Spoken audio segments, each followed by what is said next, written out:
Good evening, everybody. Happy Friday. Hope you can both see and hear me. Everything looks green on my end, so hopefully it's working on your end. It's Friday night. It's the end of another week. 1 week closer to death.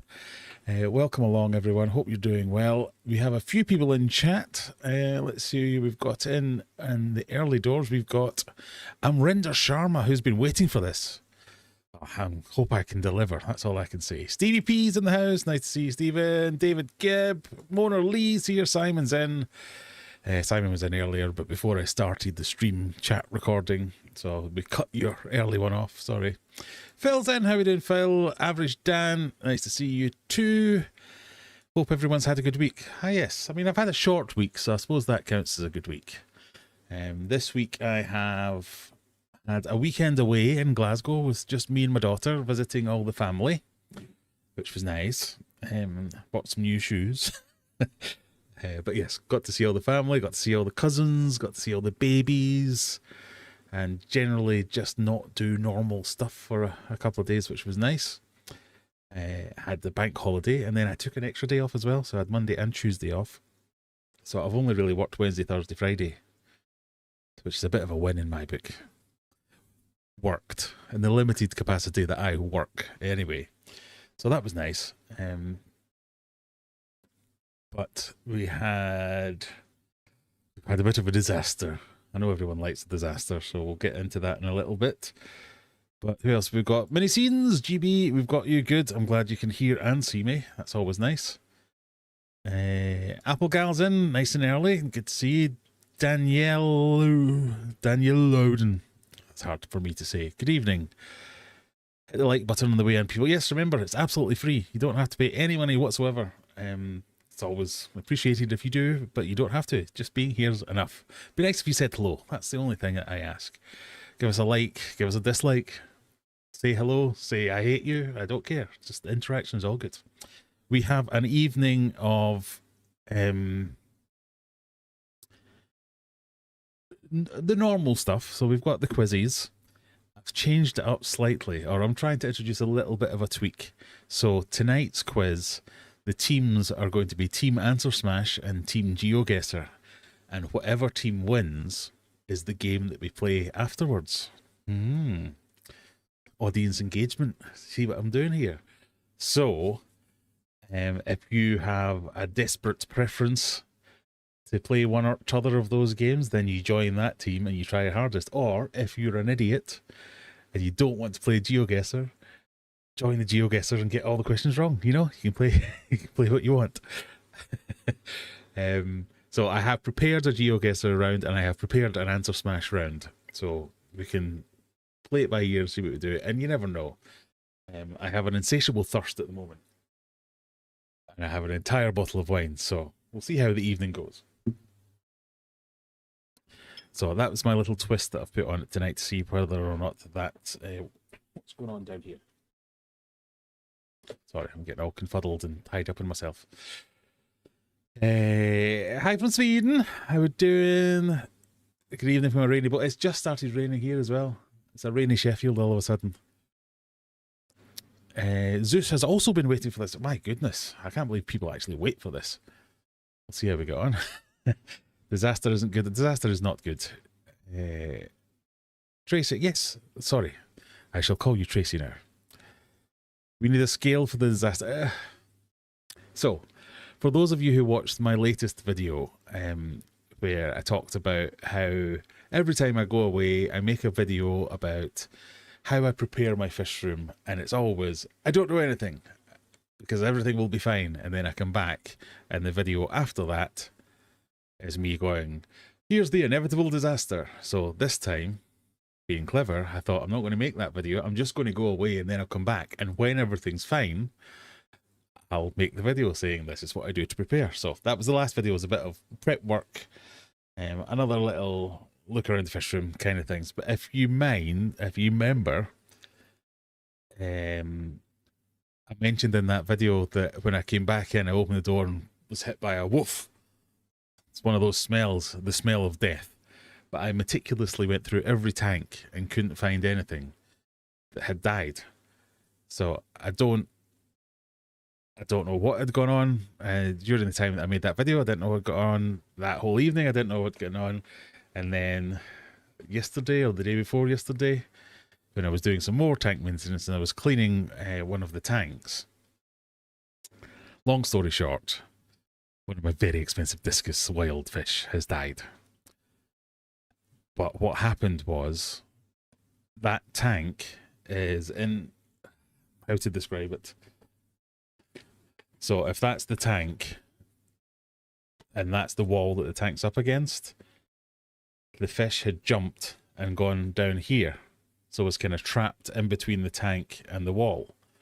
So when I was looking around and doing all my stuff, I just quickly went, oh, yeah, 1, 2, 3, 4, 5. Yeah, that's fine. There's 5 fish in there. But the fish was on the other side of the glass. So I had counted it as if it was in the glass and it was on the other side of the glass. So it wasn't, and it was right next to all the other fish as well. So it was just like, oh, yeah, 1, 2, 3, fine. All those fish there, all those fish are there. And I went round all the tanks, and it wasn't until I was doing more cleaning that I was in and I was like, hoovering up the substrate, and all the other fish scattered out the way, but that fish stayed there. And I was like, oh, that's a bit strange. And I'm kind of trying to shush it out the way, and I'm going, why is it not going? It's not moving. And then I was like, get my hands. So it obviously, the tank's got a lid on it. I'm always going on about this, how discus do and will jump. But it made it out the smallest crack down the back, kind of the backsidey bit, and was held upright because it's quite a narrow gap, pretending to be alive. But I wasn't pretending. So I don't want to make light of it. It wasn't nice. So that was the smell. And it couldn't have been worse because it was one of my very expensive discus. So that is gutting on many levels. So it's gutting because it's always gutting to lose a fish. It's gutting that it was a discus fish, and it was gutting that it was one of my very expensive discus fish. So from a purely financial point of view, that's any and all profit completely gone for that entire shipment, because that's, if I sell every other fish for the price that I'm asking, I will almost break even, I guess. So that's a bit gutting from that point of view. But I kind of wanted it to. I mean, it's the original plan's still on. The plan was to get a pair out of those fish and then sell the others, so I could still get a pair out of the remaining ones.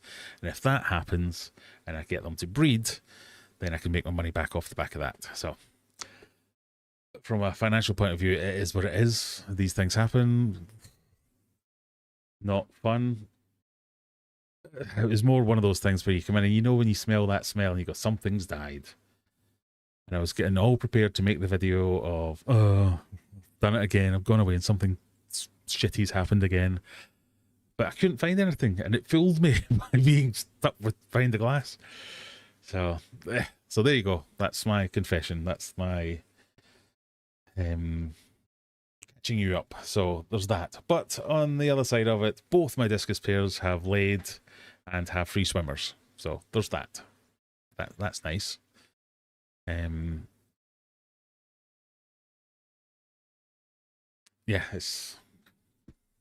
I'm a bit meh about that, but there you go.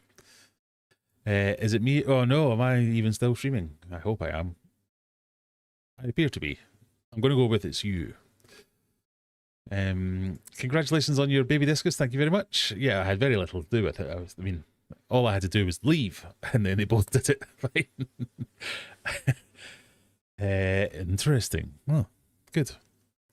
I can't stay for the quiz. I just hopped in to see what's occurred. Well, that's it's all right. Thank you for stopping by. I got home long enough to feed my fish, supper put in the oven, dishwasher going, and folding laundry. What an exciting Friday! I mean, that's what Fridays are like everywhere else. Oh, I could play Saboteur. Oh, how do you mean? The East Coast Reefer, hello!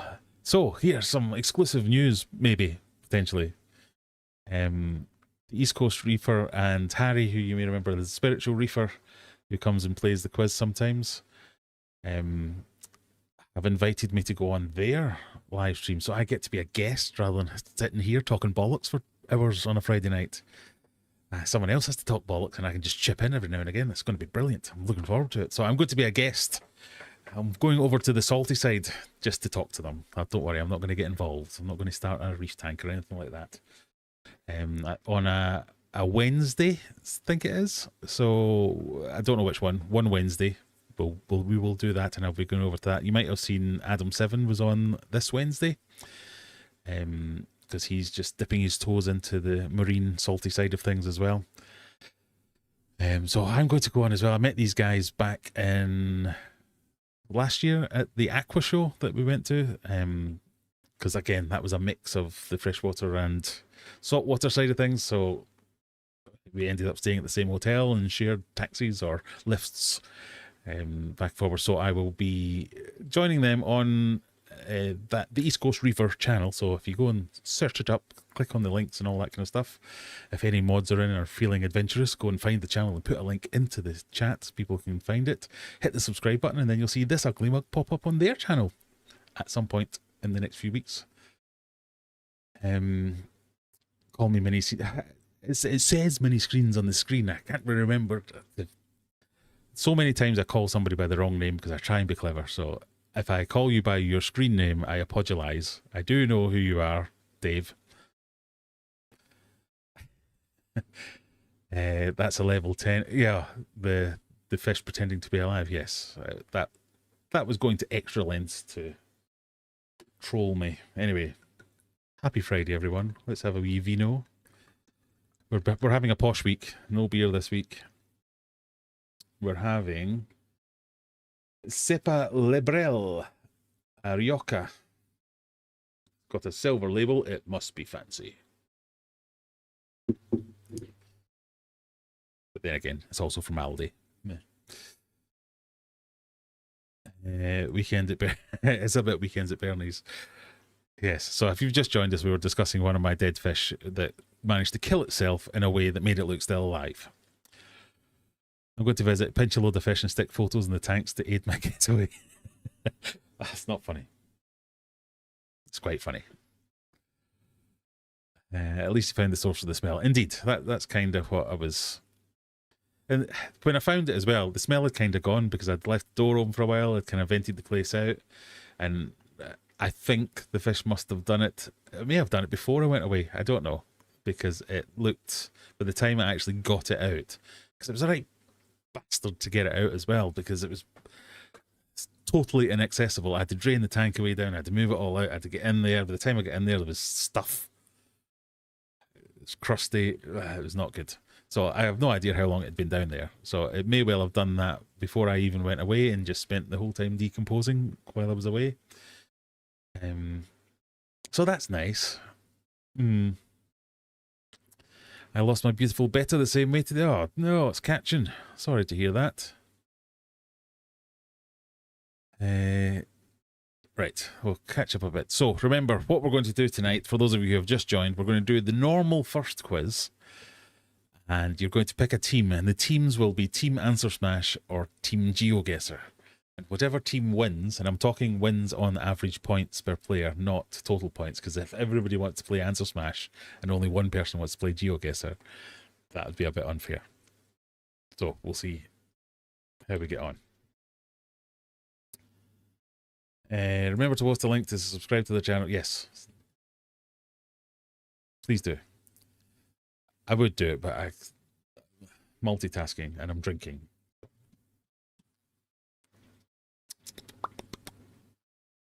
Yeah, not bad.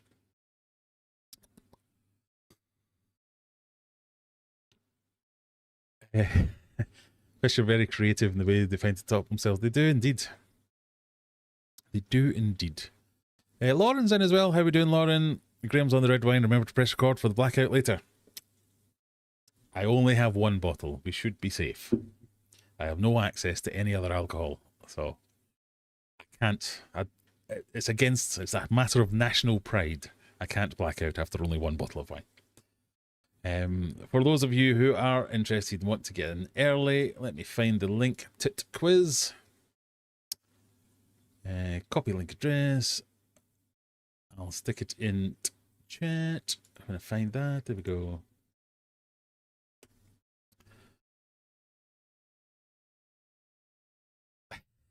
Are your hands massive or is that glass small? Bit of both. You know what they say about guys with big hands? Big gloves. I would say this is a perfectly normal wine glass size. I can provide context. The glass from top to bottom is 5 inches or almost 13 centimeters. The diameter is 8 centimeters or just over 3 inches. Diameter is the one that goes all the way across, isn't it? Yes, it is. So, there you go. We're precise in this channel. I made someone laugh. So, what else have we been up to? I've immediately run out of things to say. I had a plan and everything. I thought, I'm not going to write it down this week. I'm going to remember everything. Here we are. So, yes, we have done a little bit more automation. That's what I was going to talk about.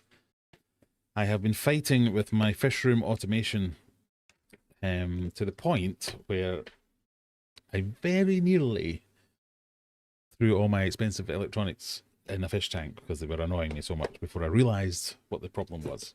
So, if you can remember, it's going to have done it again. It is done it again. Oh, wrong button. Professional. So this is my fish room monitoring system where I'm monitoring all the tanks' temperature. Nan means it's broken. So I think what I've done is overloaded the bus and it just can't report on the electronics very well. I've gone through resistor upon resistor, I've gone through Wagos, I've gone through Ethernet cable, I've gone through probes, I've gone through everything. And I think I've just tried to be too clever. So I'm going to break it down a little bit and have fewer so as they work better, like this one. My phase 2 of this is getting this to work a little bit better. I'm going to get all the lights working on here. So they're currently on like dumb timers. Face. Like this here, for instance, they're currently all on dumb timers, but I want to be a little bit more accessible. So the business, when people come and they say, oh, I'll be there at 8 o'clock at night, all the lights are off. And it's all the dumb timers, like the mechanical tick, tick, tick, tick timers, they're all like stuffed behind tanks or under cupboards or in units and things like that. So when people come around, they want to see the fish and all the lights are off. And I'm like, all right, you're coming at 8. That means I need to start turning lights back on at 7:30, which is a bit of a pain in the arse. Whereas when I do this, I can click one button and the lights come on. Ta-da! I'm back off. So the idea is I'm going to expand that so I can break it out into different sections. The only one I can't do is bleeding Fluval lights. So the Fluval, I've still never found a way to do this. Fluval have their own smart app, but it doesn't integrate with anything. So it just will not work. I can't get it to do anything. I can't get it to talk to anything. I can't even control it with smart timers because its default state is off, and I can't convince its default state to be anything other than off. If I could just convince it to, when power comes on, come on, like a normal light. It's so annoying. And for such an expensive light as well. Absolutely love them for the light that they produce, but really annoying to work with. So I've even started working with a couple of people to see if we can hack it and crack into it. And because it's just a Bluetooth connection or a wireless connection, we should be able to just grab that signal and tell it what to do. Fluval can't be that smart. They can't have written proprietary code that I can't break into. But there's only so many hours in the day that I can be arsed to do things like this. So I'm leaving that tank for the moment because technically nothing in that tank is for sale. So I'm just doing it with all the other tanks where I can control them with the click of a button, voice control, all that good stuff. So that's my next thing, which is why I've got more and more of these, because that's just the simplest way to do it. That's the lights done. So we've got temperature monitoring, we've got light control, and the next thing is auto water changes. So I have bought a solenoid valve water changey, water pipe solenoid valve. That's the right words. They are words. I'm not sure what other words it could be. A box, water pipe comes in, water pipe goes out, and we put power on, it opens or closes. So it wants to be a normally closed solenoid valve, so as when I apply power to it, it opens up and sends water to tanks. So I'm working on putting in overflows to all the tanks that aren't drilled, and I think I'm going to do it to all the tanks, because even the ones that are drilled, I've drilled them all at the front for previous uses, and it just looks a bit ugly, so I want them to overflow to the back. So I'm doing manual overflows. You've seen them before. King of DIY has done them in the years gone by. Various other people have done various other versions of it. I've not invented anything new. I'm just 3D printing a simple constant siphon overflow, which is small enough to handle the flow that I'm going to put into any tank.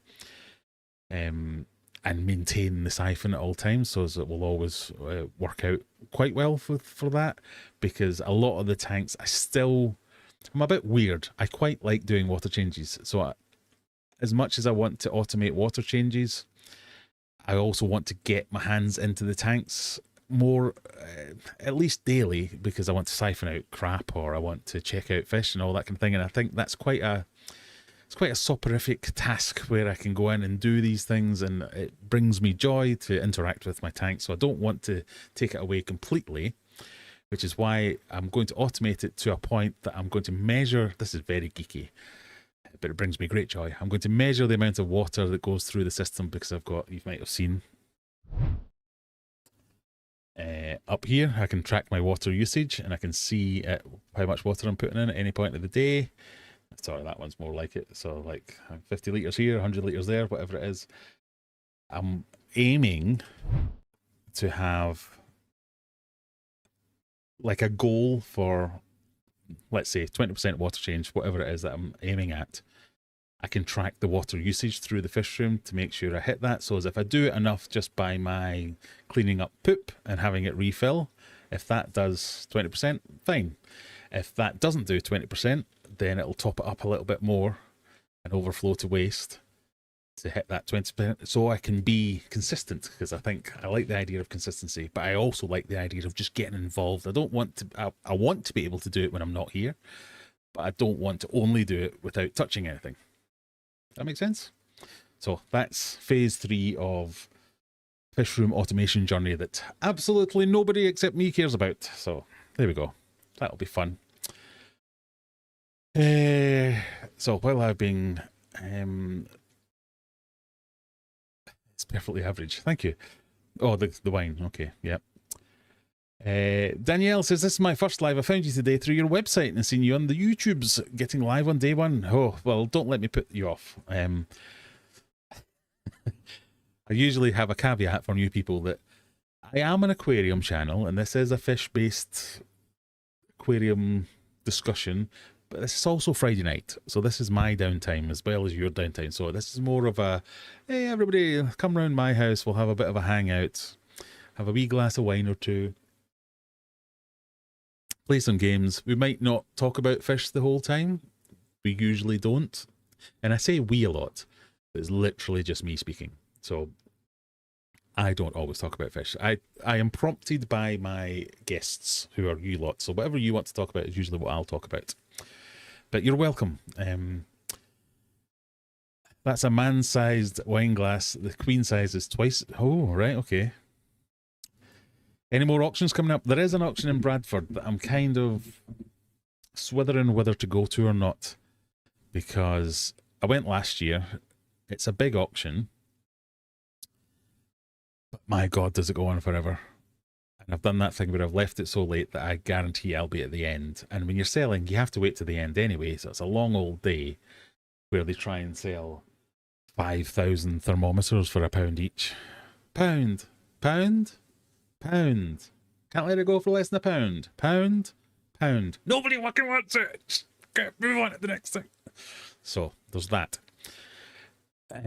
Also, I've had an email problem and I've mistimed my fish orders. So I was wanting to order more fish, but that was last week and my emails weren't working last week. So I've missed that. So now it's going to be next week. So I don't know if I'll have enough fish in, because what I don't want to do is take all my fish to the auction and have people try and book appointments to come and view my fish, and I don't have any. So I haven't decided yet. Maybe.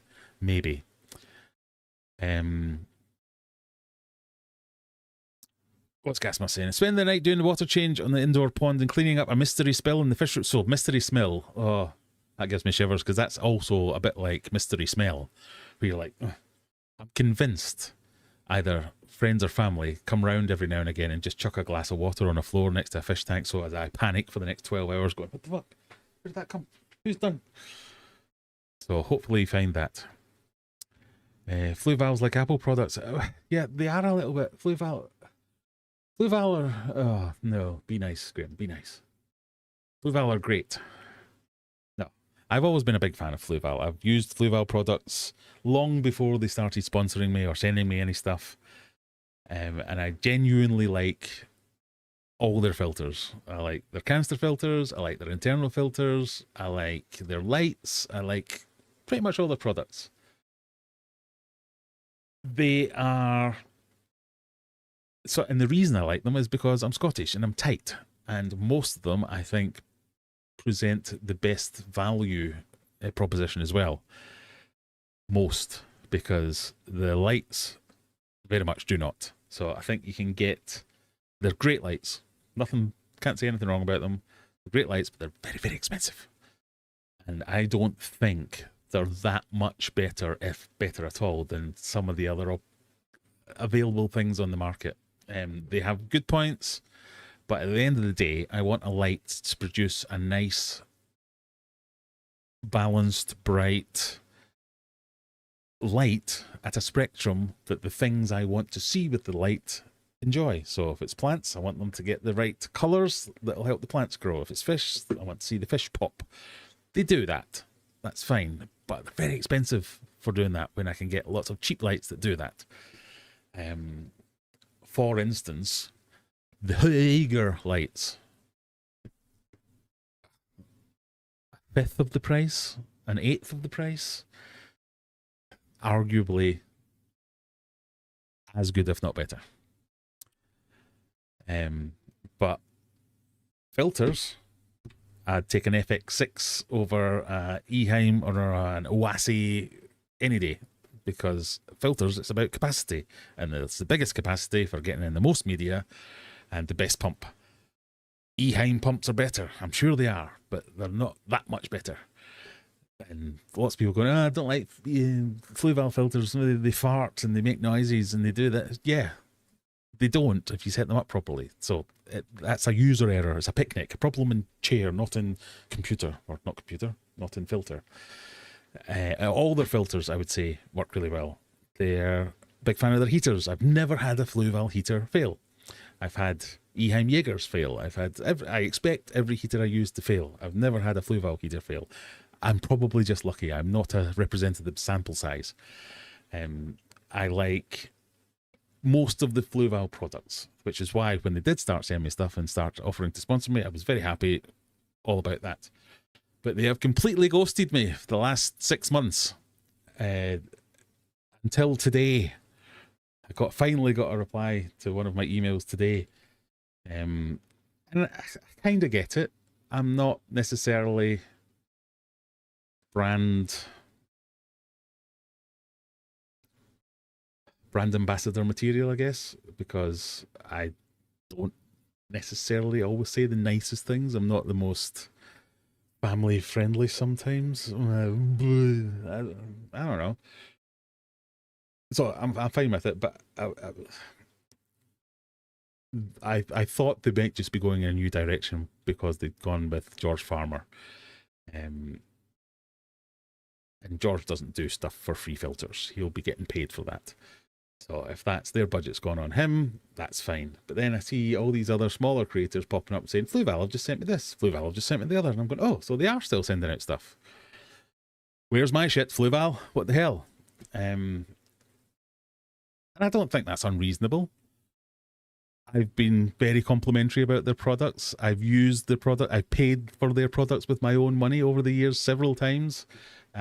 Long before they started sending me stuff, I was already using their stuff and saying that I liked it and giving them good reviews, where appropriate, to the point where they did send me lots of stuff, and I was very appreciative of that. But yeah, what the fuck? Why?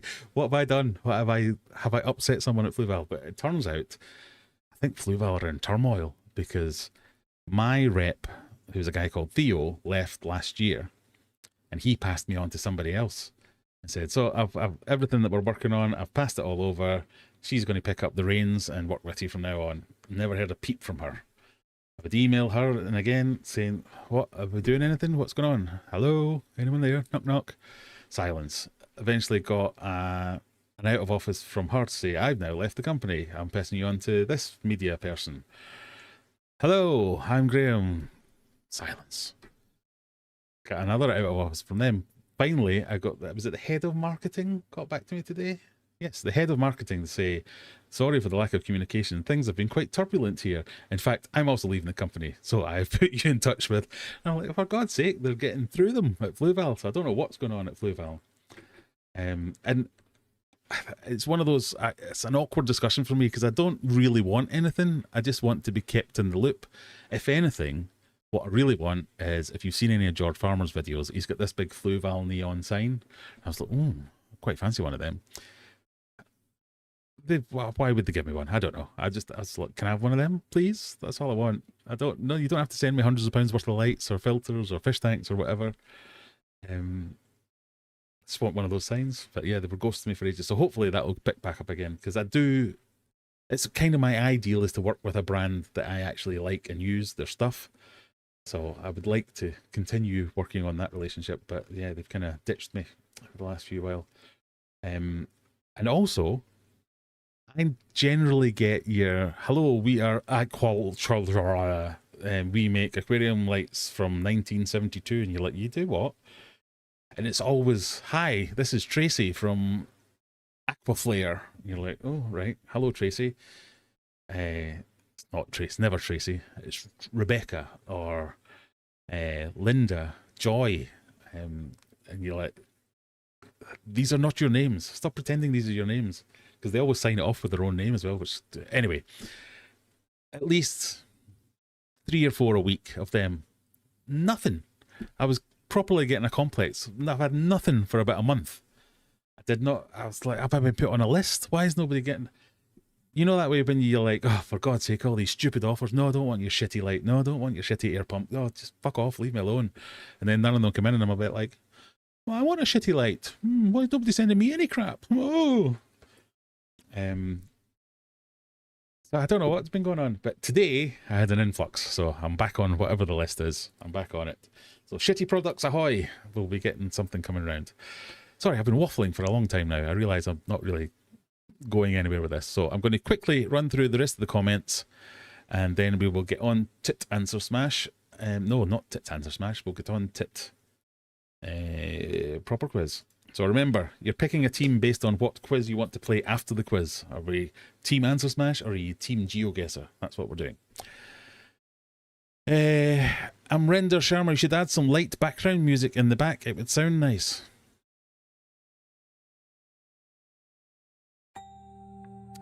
Like that. That's not light, is it? That's like horrible. Anyway. Oh no, go away. What have I done? Small motors draw less power than solenoids. Had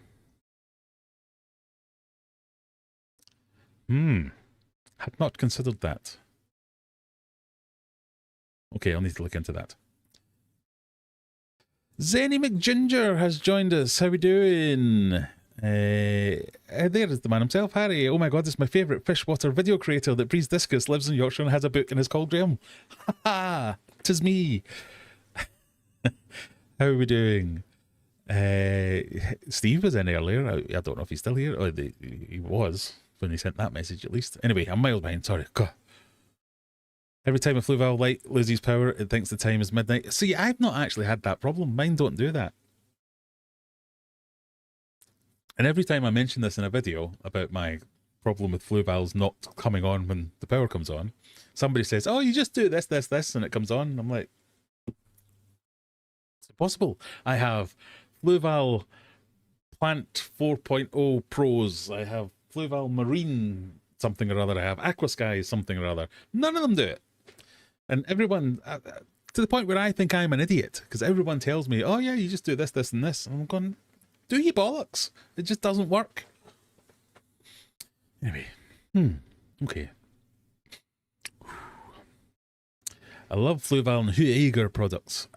I'm getting more and more into Huiger. I think I gave them a really shitty review once where they sent me, what was it, the first thing they sent me? I think it was like a 6-in-1 cleaning kit that just taking it out of the package, it disintegrated. And then it was just like, how many cheap, shitty, sponge on a stick things do you need? People stop making this landfill bilge. God, it's god awful stuff. And they were like, thank you for your very honest and forthright review. I was like, oh, shaking it like a champ. That was the thing that really impressed me most about Huyger, was like, yep, thank you very much. That and another one who they've never sent me anything else since. They keep me on their mailing list. I think it's, I want to say it's the Santa Monica Filter Company. They made an algae scrubber. Now I think they were Monley. That's a word. How much wine have I had? Mainly a marine channel, but they sent me an algae scrubber that didn't scrub algae.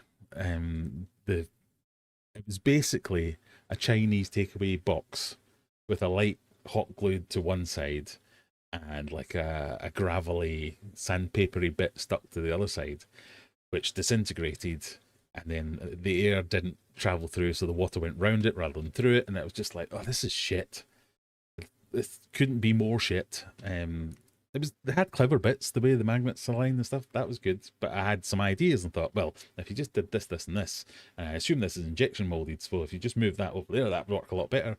And they did it all and made a much better, never sent me it, but they made a much better product that loads of other people reviewed and said, oh, this is brilliant, the version 2 is great. Did I get any credit? Did a bollocks. But still, it was nice to have your thoughts, rather than just being dismissed as a negative Nelly. They took the feedback in the way it was intended and made it better. Graham, you should try buying a marine light. I have 2 Straton Pros. Yeah, This is one of the things that frightens me off the marine hobby, because I remember, again, I want to say Nicrew, but it wasn't Nicrew, but it was another one of these brands that sent me 2 lights. Whatever it was they'd offered me, they said, "Oh, do you want one of these lights?" And I was like, "Well, I kind of want 2 because it's going on a 6-foot tank, and one just wouldn't be good enough. So can you send me 2?" And they went, "Oh, right then." So they sent me 2, and they sent me one which was the freshwater light, and one which was the marine light. And when I got them, I remember I had to email them back and say, "You sent me 2 different lights. What's going on? Shall I send this one back to you?" And they went, "Oh, don't worry about it. It's exactly the same light with marine written on it." And it was like 80 quid more expensive than the freshwater one. And I took it apart, and it was exactly the same. It was the same LEDs. It was the same housing. There was a tiny cosmetic difference in the way the stand, the legs came out, worked. But other than that, it was exactly the same thing, and it was a proper swizz. Join us as channel member. Yeah, you can do that if you want. PebFac problem. Well, I don't know PebFac. That's a new one for me.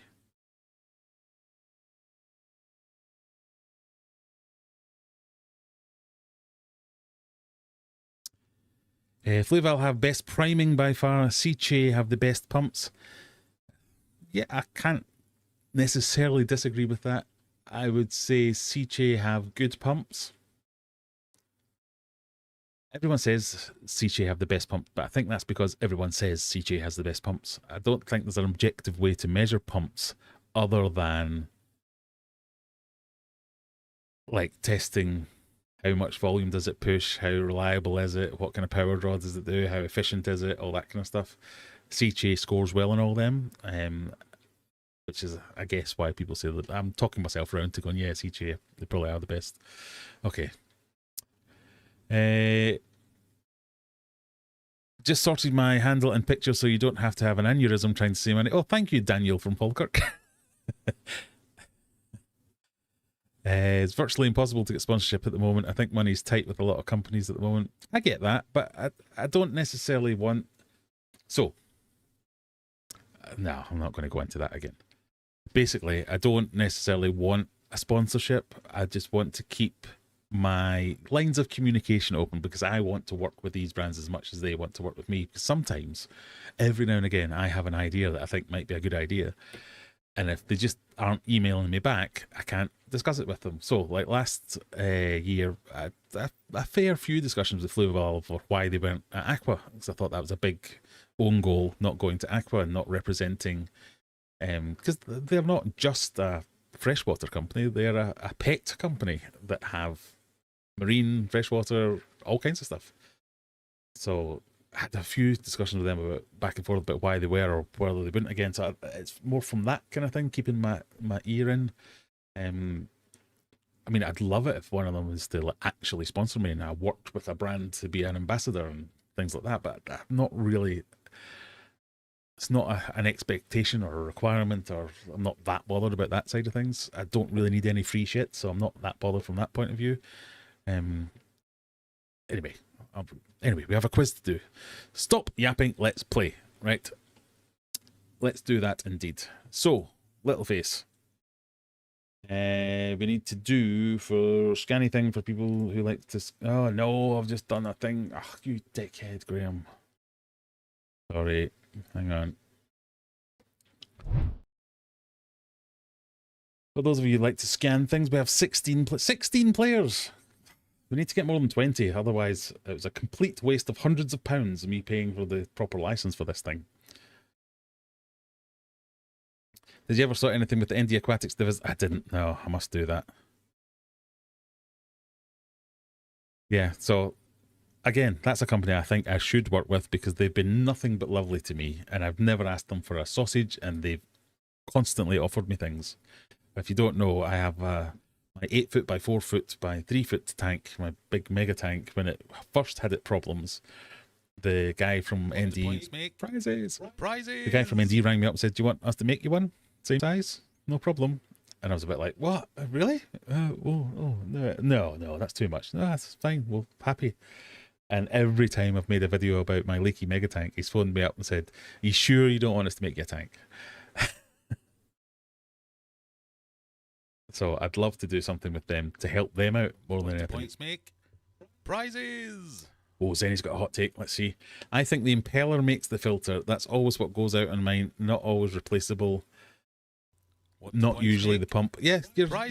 And impellers usually are replaceable. And if you don't make a replaceable one, that would be a problem. This incessant what the points make prizes, for those of you who are new, if you are a member, prizes. if you are a channel member, I'm going to just move my face out of the way. You get extra points in the quiz, so you get 75 free points if you're a channel member. Prizes. So I'm going to talk amongst yourselves while I just add those points in now, because it's easier to add 75 to 0 than it is to other numbers. 0, 0, 0, he says, and then immediately can't do it. Lauren. What the points make? 75. Mona Lee, Mona Lee, Mona Lee, Mona Lee, Mona Lee, Mona Lee. 75. Stevie P. 75. Oh, 75.0 you're getting. Adam, are you still met? You are still met. 75. Dan and Applegal. Applegal. 75. And Dan.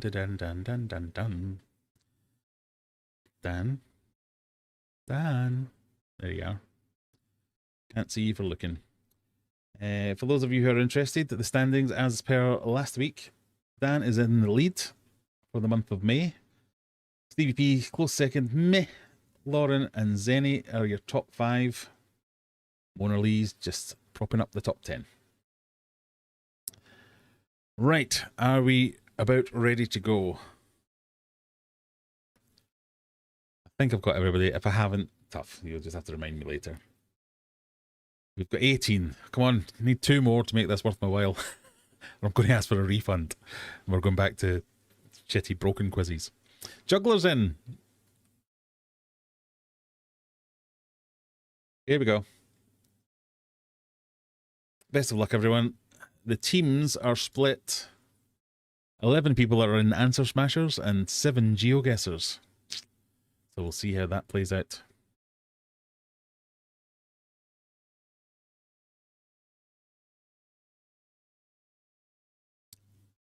Question number 1. What does the A stand for in the acronym SCUBA? Are you for SCUBA? Is it aquatic, apparatus, ability, or airway? This is counting as one of my fishy related questions, because you can see fish when you scuba dive. What does the A stand for in the acronym SCUBA?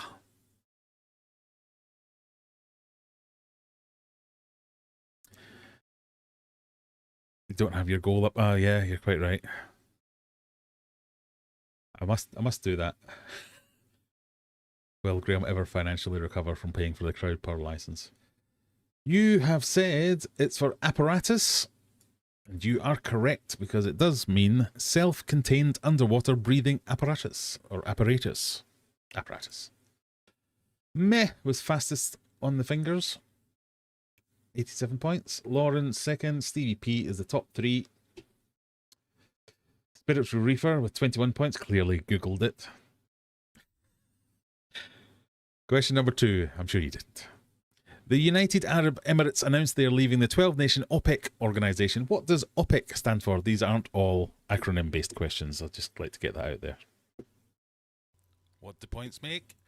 Prizes. Does anyone want points? Zinny McGinger, 84 plus 75.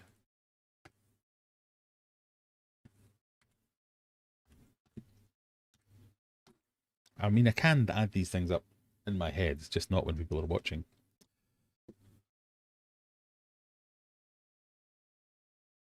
What does OPEC stand for? You think it is... You don't know. That's about as even a split as we normally can get.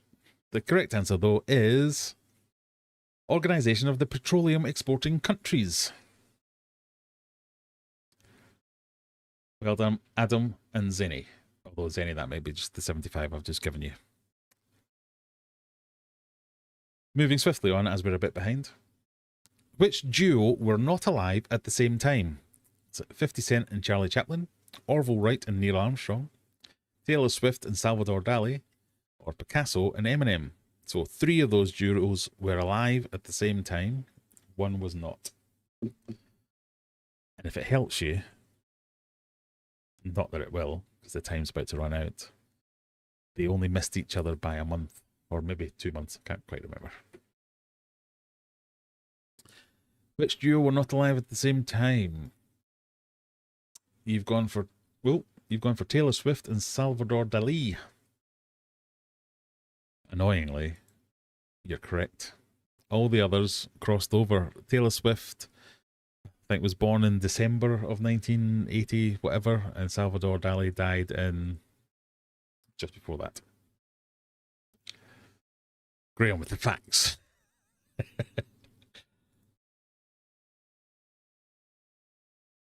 Lauren, Zenny, and Adam making up the top 3. Mona Lee just outside.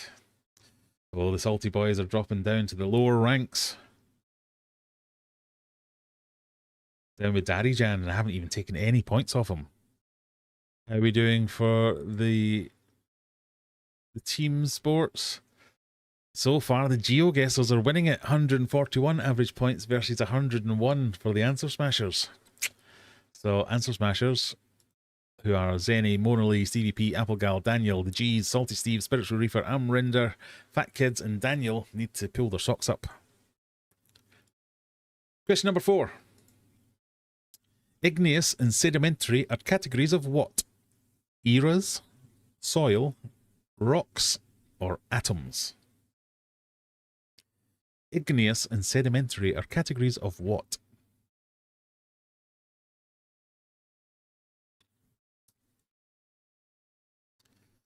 Adam's a fan of Geogesser.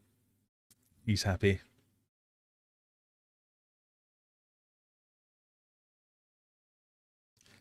You think it's rocks, and it is rocks.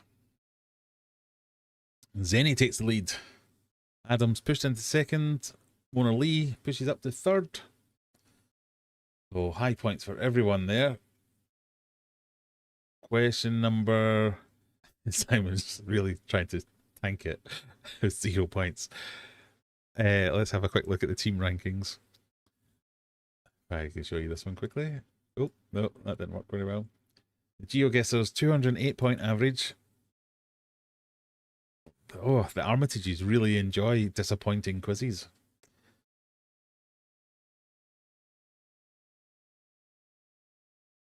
Question number 5.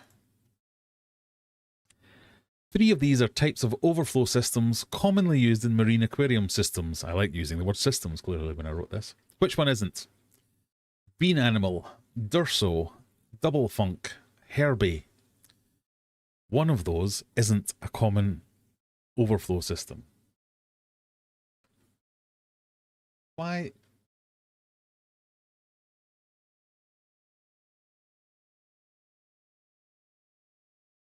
Something's not... Why is that? There you go. A bit better. And a bit of live resizing, folks. Don't mind me.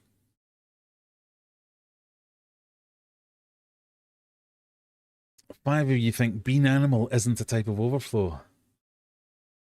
Harry and Steve turned up on the right night, didn't they? The marine questions. Some of you have gone for double funk. Double funk is not real. Bean animal, Durso, and Herbie are all types of overflows. Applegal knew that. Average Dan knew it. Juggler knew it. Daniel, Salty Steve, the G's knew that. They've stopped arguing long enough to agree on a question. Well done, everybody. Question number 6. In what Disney animated classic film is this hypnotic serpent found? Is it Sleeping Beauty, Robin Hood, The Jungle Book, or Snow White?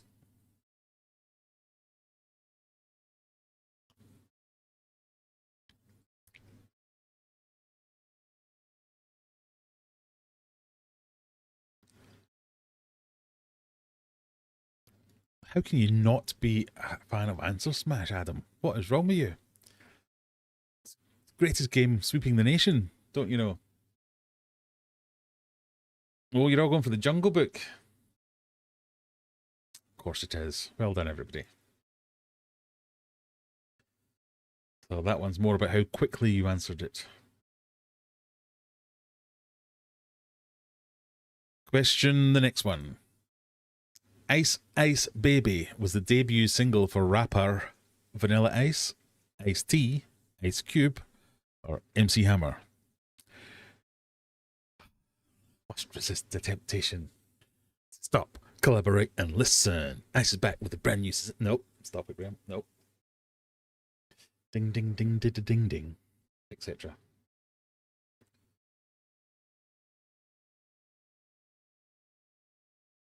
Rolling in my 5.0. Nope, nope, nope. You think it's Vanilla Ice. Of course it is.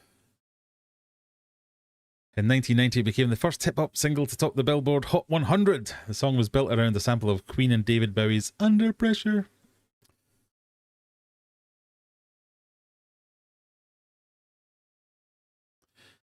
Wow.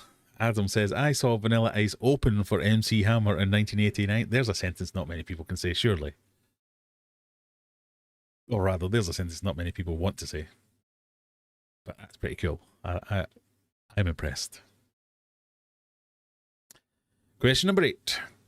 How many seats are needed if the main characters of Friends sit down to dinner with the main characters of the Golden Girls? How many seats are needed for the main characters of Friends to sit down for dinner with the main characters from the Golden Girls? 10, 11, 8 or 9? So, famously, there's 14 characters in Friends. No. I've got to be honest, this one's put in purely to annoy Adam because I know he loves TV questions, pop culture questions, and anything in that area. Most of you going with 11 for some reason. And the correct answer is 10. There are 6 Friends, and there are 4 Golden Girls.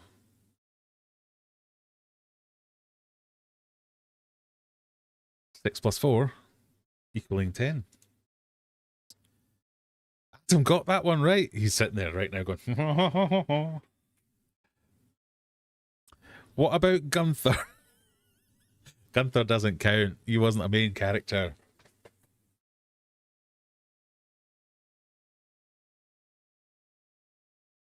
Right, question number 9. Neither was Marcel the monkey or Jean-Claude Van Damme. What is the traditional wrapping for tamales? Is it cabbage leaves, seaweed, tortillas, or corn husks? What is the traditional wrapping for tamales? Do you know, I have never had a tamale. Seems like just the kind of thing I'd love to.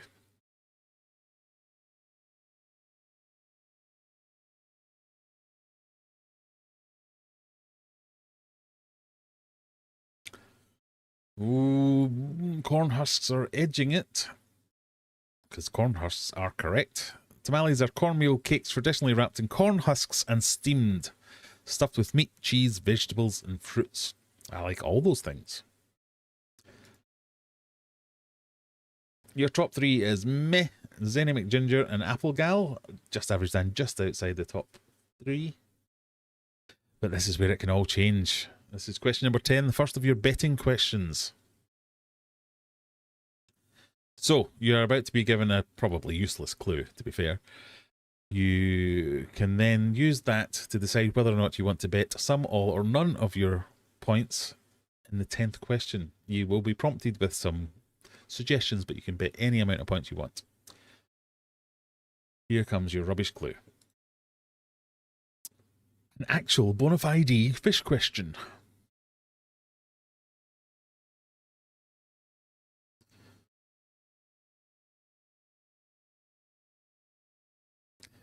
Zenny says, as a Texan, I'd be kicked out if I got that one wrong. I might have to come to Texas. What popular aquatic brand is part of the Hagen Group? Is it Wassie, Fluval, Eheim, or Huger? Huger.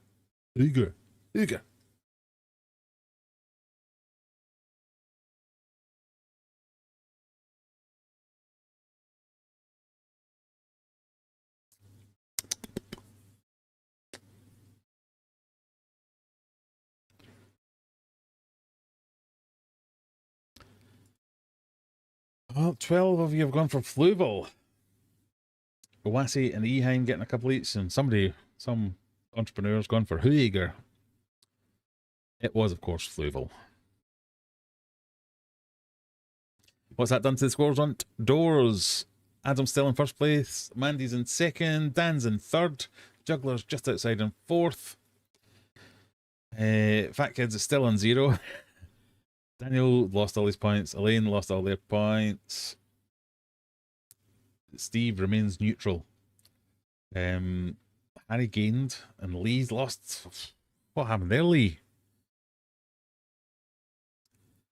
Don't worry, plenty of time to make it back. Let's have a check-in on the teams as we go into the halfway point. Oh my god, Geoguessers are smashing it. Geoguessers have an average of 742 points, while the Answer Smashers are way back down in 513. That deserves a whack, whack, whack. Question 11. China's Wu Yizi became the second youngest player to be crowned snooker's world champion this week. But who was the youngest? Was it Sean Murphy, Steve Davis, Stephen Hendry, or Ronnie O'Sullivan?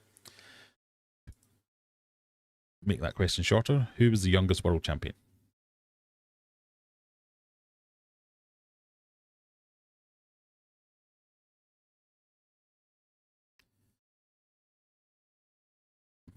Apologies for the sports ball question, but you know. Oh, it was Stephen Hendry. I meant to click that button and say it's an even split between Stephen Hendry and Ronnie O'Sullivan, but it is Stephen Hendry. He was 17, I think. Adam got it. Dan got it. Steve P with the sports ball question. Whew.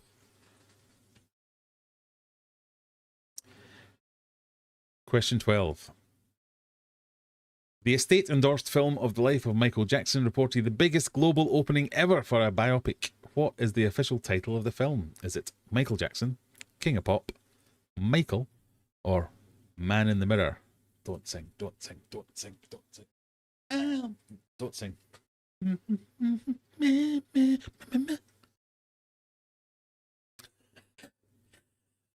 Stop trying to make snooker happen. Nobody. I'll have you know, plenty of people care about snooker. One of them right here. Just because you stupid Americans have your stupid sports that nobody cares about, that you think everybody loves. Rounders on steroids and frisbee. Proper game, snooker. You can have a pint and a fag while you're playing it. That's... Anyway, sorry, I got slightly distracted. You think it's called Michael. It's called Michael.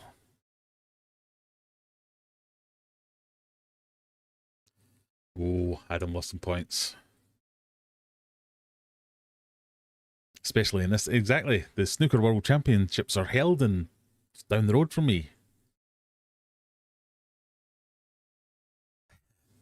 Tuck your vocal ticks back again. I'm looking for a man. Nope. Mirror. Can't help myself. It's the same as when I read the name of a country, I have to do an accent. I mean no disrespect to singers or people from countries. Question 13. What group, oh here's another one, formed by DJ Norman Cook, Fatboy Slim, had a UK #1 with "Don't Be Good to Me"?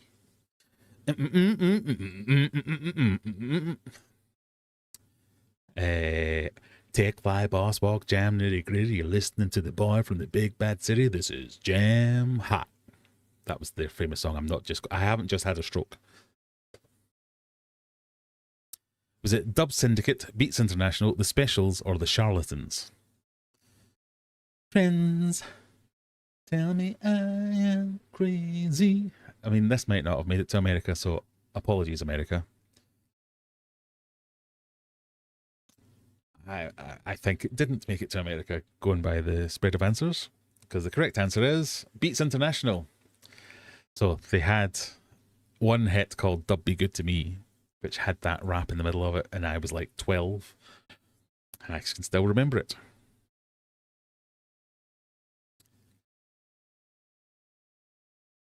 Moving swiftly on. Oh, I wonder if a couple of pop culture ones, has that made any dent into the Not really. They're on 795 points versus 596. So it's basically 200 points. Come on, Answer Smashers. Zenny, Stevie P, Apple Gal, Spiritual Reaper, Salty Steve, we're looking at you here. Mona Lee, we need to do better.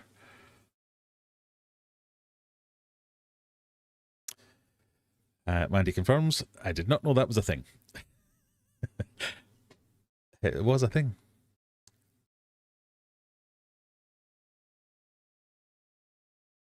You should watch Alex Higgin play Jimmy White. Will absolutely smash playing one. I know.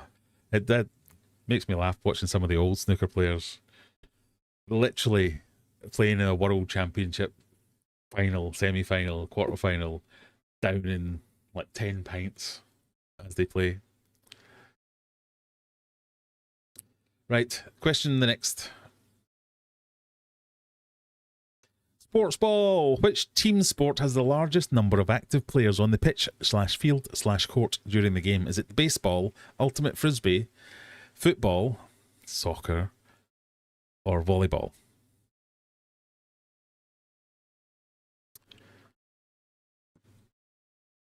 Beats International. Chartel gets it.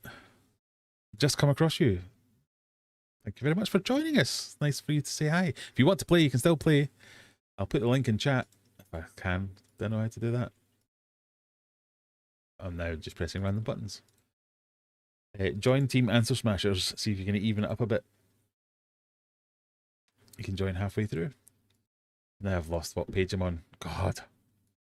I'm a professional, honest. Here we go. What team has the most people? You think it might be football. It is football. Football has 11 players. Volleyball has 6 on a team. Frisbee has 7. And baseball has 9. Now you know. Oh, Adam's missed it again. Zany gets it.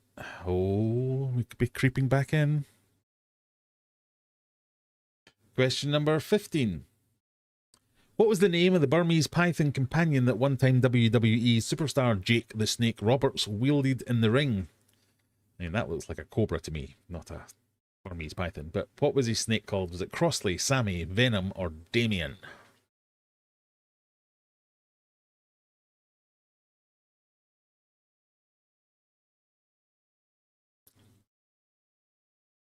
I used to live with a Burmese python. There's a story.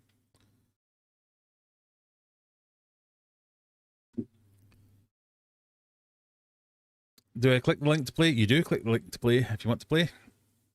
Join a team. You'll be prompted to join either the Answer Smashers or the Geoguessers, because we play another game after this, and whoever wins this game determines what game we play. Oh no, Lee's internet's down. Right, that's an extra 500 points to Team Answer Smash just to even it up a bit. Yeah. You've gone with Venom being Jake the Snake's snake. It was Damien. Superstar was bringing his python Damien to the ring with him to intimidate his opponents.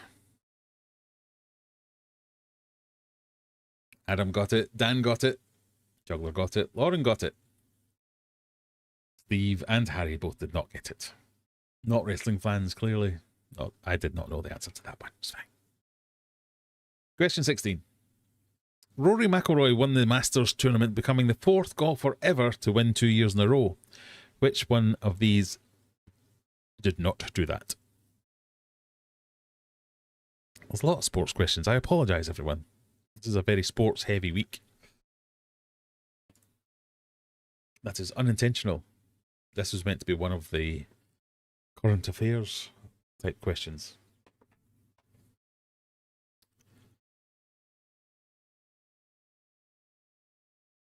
Nick the Prick Valdo, Tiger Woods, Jack Nicklaus, or Phil Mickelson? You think it was Phil Mickelson? It was Phil Mickelson. Well done.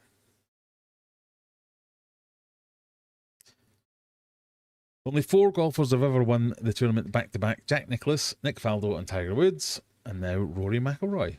Phil has not.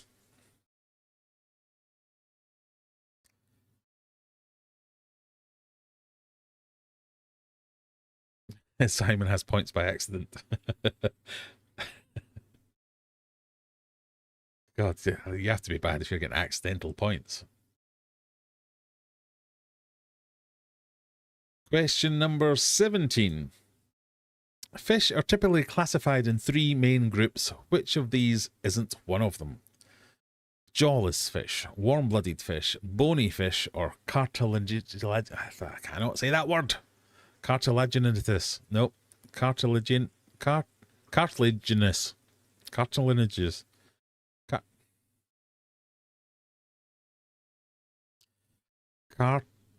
Cartilaginous.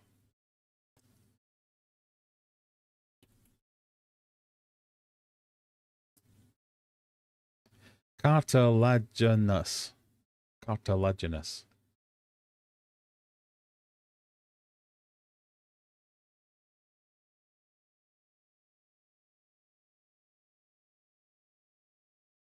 Get on with it then.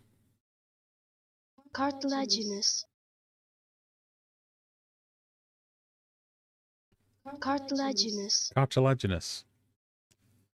Jawless, warm-blooded, bony, or cartilaginous? You think it's warm-blooded. You'd be correct. The 3 main groups are jawless, bony, and cartilaginous. Cartilaginous, yeah.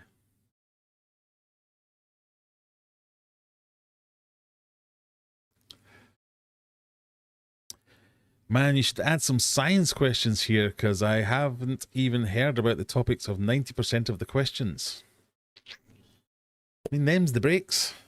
If I added pure science questions, and I have had those quizzes, everyone bitches and moans that, oh, these are too highbrow. It's Friday night. I'm just here for fun. So my aim, I don't mean to do that voice for everyone. My aim is to have a spread of easy ones, so it's about how quickly you can answer. Unknowable ones, so it's a bit of a guess for everyone. Current affairs, fish, and everything in between. So there's meant to be a bit of a mix. So just because you haven't heard of Beats International doesn't mean the quiz is bad.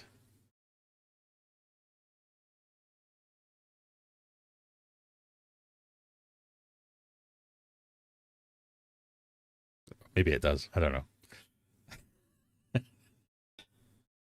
Question number 18. Audi performance cars bear the RS tag. What does RS mean? Does it mean road style, race style, red sport, or Ren sport?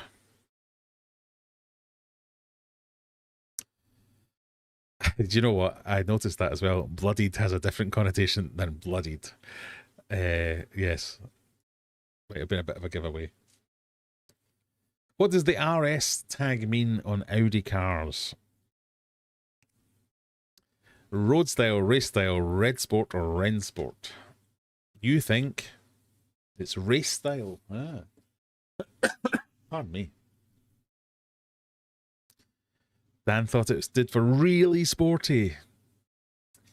This is a question because I did not know, and I now know. And the answer is Rennsport, which is German for race sport.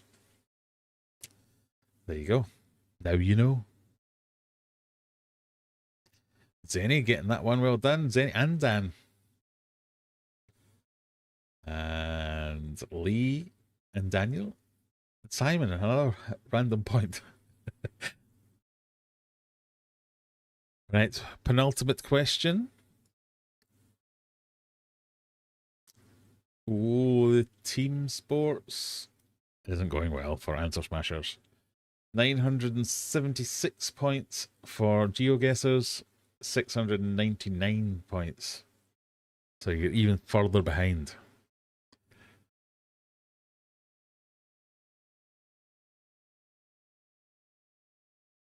Penultimate question.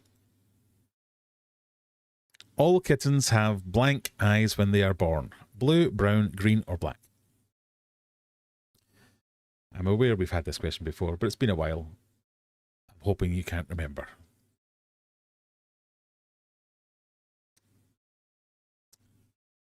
I just like putting on pictures of baby cats.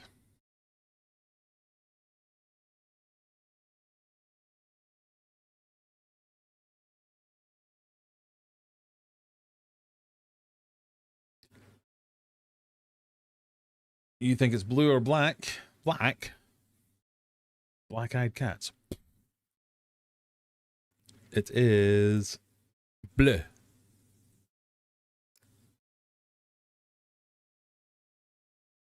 They're born with blue eyes due to a lack of pigmentation, which doesn't begin to develop until around 6 weeks. Right. Answer smashers. You're going to have to pull it out of the bag. I want to see all answer smashers in it. And the last question, all in.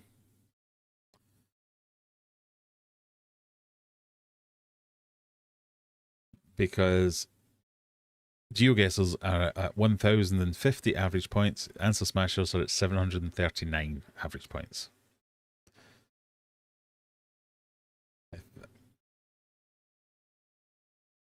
Here we go. Ultimate question, not penultimate. Here comes your shitty clue. Intercontinental question. Do you want to bet it all, or are you going to take a risk?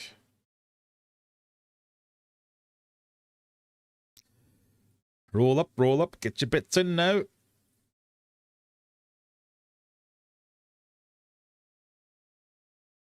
The Sahara Desert is in which part? The Sahara Desert is part of which continent? Australia, South America, Asia, or Africa? The Sahara Desert is part of which continent? Australia. I don't know how to do South America. South America. Asia? Oh, that's racist. Africa. No, that's racist as well. No. Sahara Desert's in which continent? You think it's in Africa. One person thinks it's in Australia.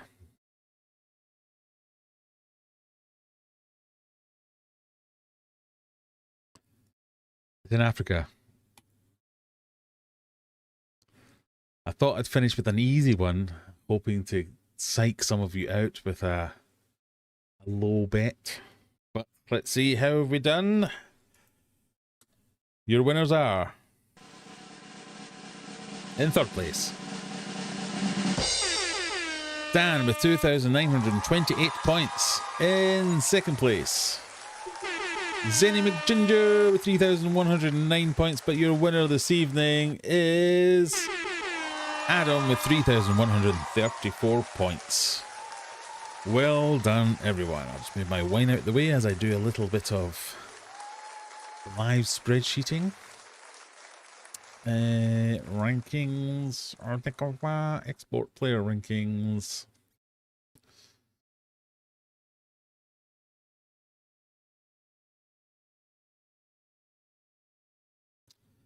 Thinking about it. Okay, delete that. Copy that. Then that. We're in week 2. In there. Bosh, bash, bish. Dan has moved into first place at 5,776 points, ahead of Adam by 100 points-ish. Ahead of Zenny by 600 points-ish. Stevie P's there too, as is Lauren, Mysterious Error 404, Daddy Jan, Juggler of the G's, and Mona Lee's still in 10th. Well done, everyone. Teams. Dun, dun, dun, dun, dun, dun, dun. Did the betting make any difference for the teams? No.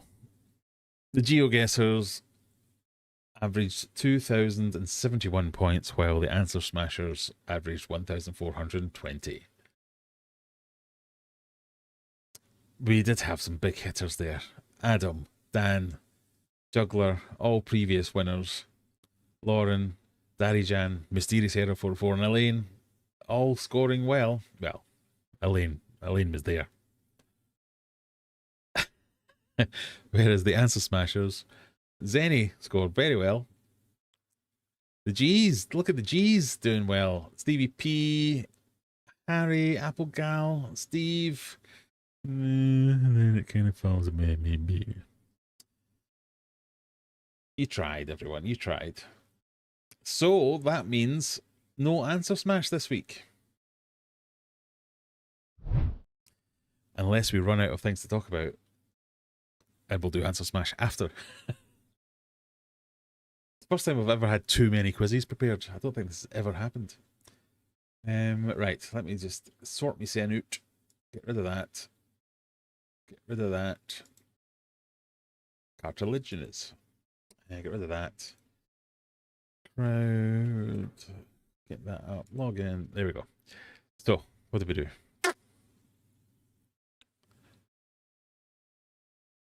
I'm in second place. I'm trying. Dang it. I know. I feel like we have this question. When we have had that question numerous times before. Every now and again, though, I'll just get it wrong by accident. You never know. We could always play both. We could. I guess we could. I had a random thought today. I wonder if celebrity like Taylor Swift started promoting fish keeping, would everyone keep fish like we do dogs? Or would that increase prices of everything like tanks?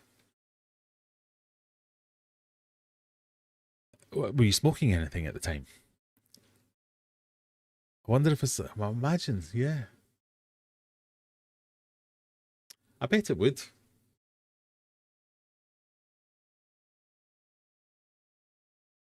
It's like celebrity endorsements for most things. Uber celebrities, I guess. It definitely would. I think it would drive up the prices as well. One saboteur will be one with more than... Oh, well, if you put it like that. Did they get more total points? Let's have a look.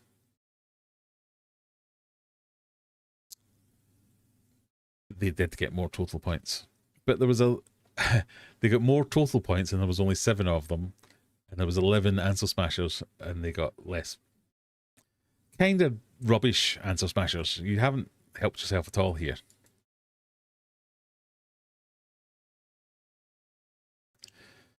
Answer smash. Petition to bring back answer smash. Oh, we can't let the people down. Right, tell you what. We're just going straight into it. We're doing Geogesser because that's what won. So we're going to play Geogesser. Let me just get the thing up. Host the live quiz. Fish, bush.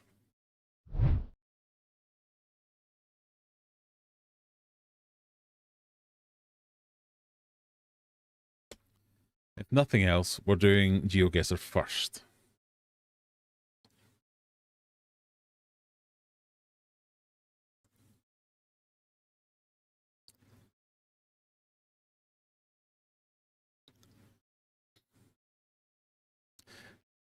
So, like, no one I know keeps fish, so brands could charge more for increased demand. So, there is, I can't remember the name of it, but there's like a term for that where a niche product, so to speak. You don't need to see my face for this. Why did I press that button? A niche product is produced at a certain price, and then when demand goes up a bit and volume can increase to whatever ceiling is set for the manufacturing of whatever that product is, prices will come down. But when it jumps so massively and demand increases for the products, as in they can't be produced fast enough, then the price of the product goes up rather than coming down. So it would have to be some kind of gradual, either a gradual uptake in the hobby or a very targeted thing to make enough stuff available to make sure that it wasn't a price gouging exercise. Like, so a Taylor Swift concert. Taylor Swift plays Wembley, 100,000 tickets can be sold. That's it. You can't fit any more people in there. If there are 200,000 people that want to go to it, they all have to pay a bit more. If the Graham Kerr band plays Wembley, 100,000 tickets can be sold. 3 people want to see Graham Kerr. So I have to give away the tickets just to try and fill the space. So it's the same with like, manufacturing an aquarium. If, let's use Fluval as an example, if they're creating their Roma 240s and they create 10,000 units a year, and all of a sudden they need 10,000 a month, the price of the available ones is going to skyrocket until such time as they can get their manufacturing in line to produce to meet demand. And when they do, the prices should fall back down because at scale, their profit margins should be allowed to be a lot smaller and still make a lot of profit. But what tends to happen is they scale up to meet the demand, and the profit margins the prices come down a little bit, so it looks to the consumer like you're getting a saving, but they're just actually rinsing you because it costs them so much less per unit to produce 1 million of something than it does to produce 10,000 of something. So this is I'm trying to make an interesting subject as boring as possible now. Anyway. Did you like the stream yet? If the answer is no, make better life choices. I couldn't agree more. This is a perfect time to step in with some admin. This is free. You don't have to pay. You don't have to join. It's just turn up, hang out, say your piece and leave. No. It'd be lovely if you did comment, say hello. If that is your first time here, I'm sure our regulars will make you feel welcome. If it's your second time here, hello again. Thank you for coming back. But I do make semi-serious fishy videos. I'd love it if you went and watched one of them. That's kind of what keeps me going. You can click the subscribe button, that's absolutely free. You can click the join button, that's not so free.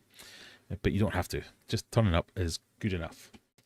We have 9 players ready and waiting to play the Geogesser game. I have tweaked this slightly. Sore losers, says Adam. Come on, everyone. Do you have a floater in Brian's tank?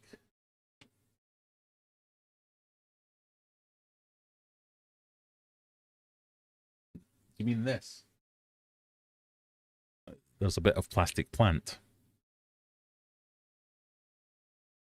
Don't see a floater.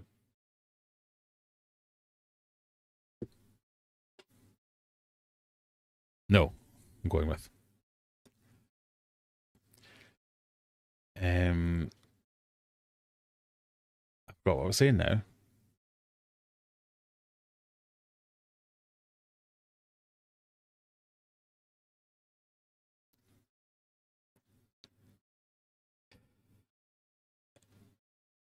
Yes, that's it. Plastic plant. So we're up to 13 players ready for a bit of answer smashing. Yeah, I've tweaked it slightly. So I've cut out the country questions because that seemed to fail last week. So we're sticking to location questions. So it's a question where you will be asked to find, draw on a map and drop a pin on that map. Okay? Okay. Let's go then.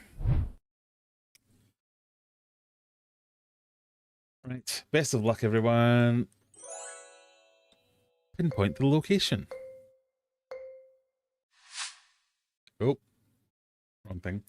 A colossal copper statue gifted by France standing on an island at the entrance to New York Harbour. I've given you a bit of a clue with the picture as well. So all you have to do now is go and click where you think that might be. Closest wins. That's it. Simple as that.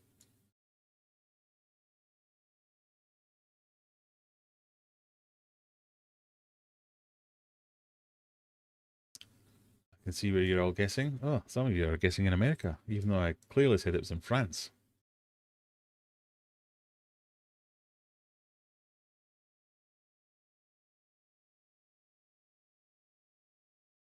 Oh, Nantucket. That's an actual place. Who knew?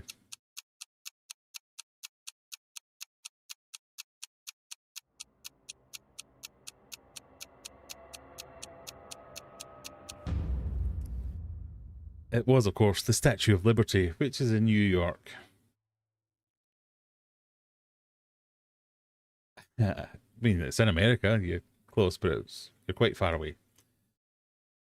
As is Mysterious Error 404's way down there. Yeah, it's in New York. Specifically, it's there. Was anybody right on it? Oh, yes, somebody was. Master Saboteur was right on it. Right on the money. 5,000 points for you, 5,000 for Salty Steve, 5,000 for Adam, almost 5,000 for Zenny and Applegal. Next round.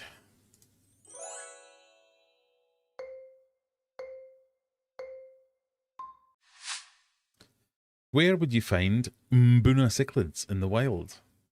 Where would you find Mbuna cichlids in the wild? You said gift. I was trying to throw you throw you an awkward one there. Daddy Jan, oh no, yeah. Geogesser be crazy. Nantucket is an extremely exclusive rich people island. Ah, right, okay. Still waiting on your Newfoundland themed question. maybe next week. I unfortunately can guarantee there won't be one this week. Where would you find Mbuna cichlids? I've only given you a minute for each of these because I think that should be good enough now.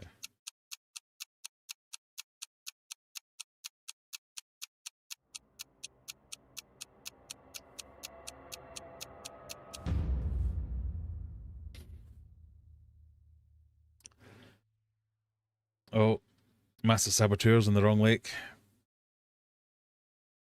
That's Tanganyika. They are from Lake Malawi, which is Dunair.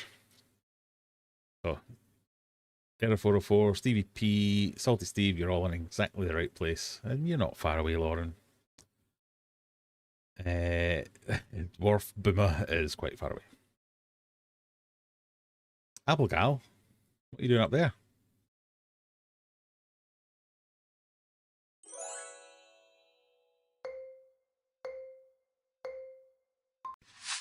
A historic fortress built atop a 340 million year old extinct volcano called Castle Rock, receiving 2 million plus visitors per year.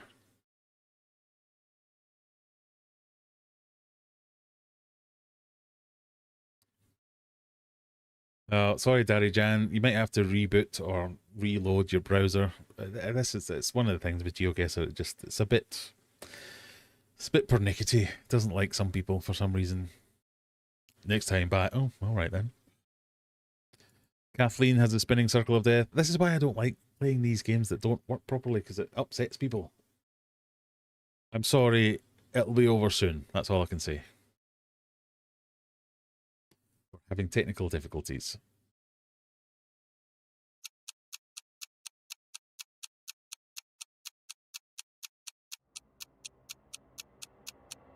This one could be interesting.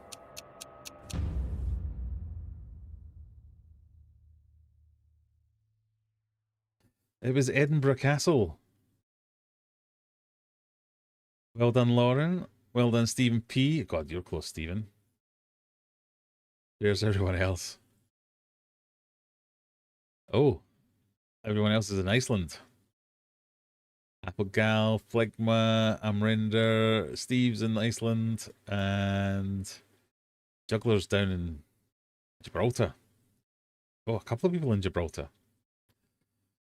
No, it's Edinburgh Castle, or for the Americans, Edinburgh.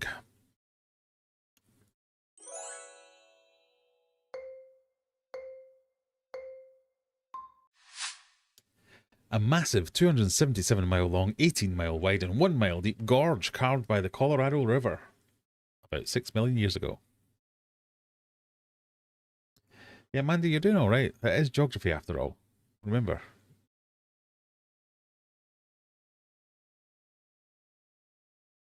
Adam was in British Columbia.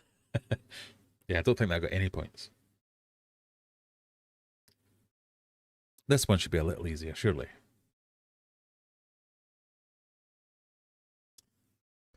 But as it is 277 miles long, you have to click where I clicked. Clue, the middle of it.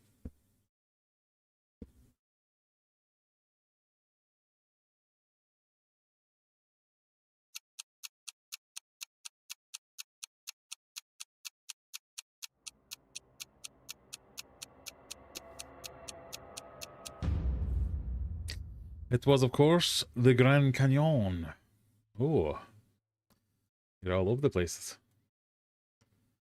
I was going for the Grand Canyon, which is in the Colorado River, and that's the middle of it.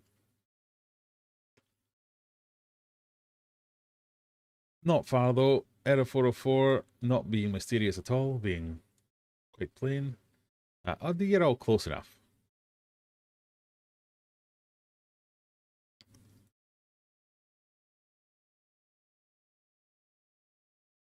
What is the scores on the doors? Era 404's in the lead with nearly 18,000 points. Steve's in second place. Stevie P's in third place. Lauren in fourth. Simon in fifth. Mandy 6, Dan 7, Applegal 8, the G's are in ninth, and Dwarf Boomba. I kind of want to play Answer Smash because I've got a really pleasing question to ask in that one. Right, a 30-metre, 98-foot Art Deco statue completed in 1931 after 9 years of construction, located on the 700-metre Corcovado Mountain. What could that be? 30 metres Art Deco statue, finished in 1931 after 9 years, located on the Corcovado Mountain. If you've been there, you'll know it. If you haven't, you'll have to guess.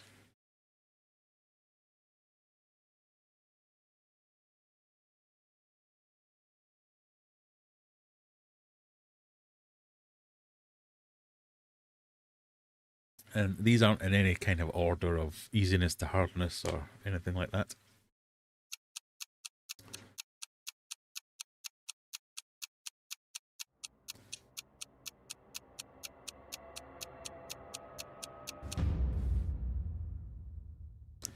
It was, of course, Christ the Redeemer statue, which is in Brazil, Rio de Janeiro. Anybody get it? Oh, a couple of people bang on. Lauren, Juggler, right on it. As was Daniel. Anybody even closer? Oh, someone was even closer. Average Dan's literally up the mountain. Well done, everybody. Dan, Error 404, Master Saboteur, Daniel, and Lauren missed out for a point. As did Juggler. That seems mean. Question the next.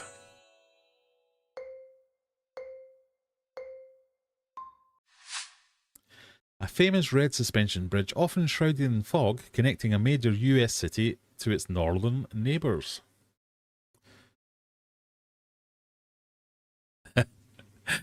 $19 points. Off Geogesser, just give me the 0.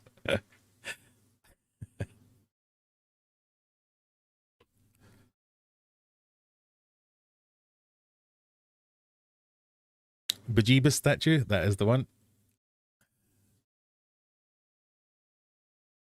Yeah, I realised after clicking. I mean, it's not that you're uneducated, it's that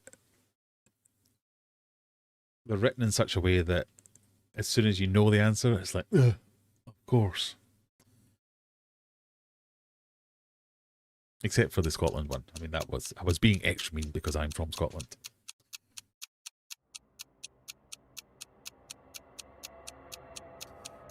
So I hope you all know this was the Golden Gate Bridge. Dan knew, Stevie P knew. It's just about finding where the Golden Gate Bridge is in world. Oh, nobody. Has it borked up again? Oh no, you're all bang on it. That's what it is. Look at that. I mean, I don't think you get any points for the spiritual bring back answer smash. You don't get any points. I like that one. You don't get any points for speed.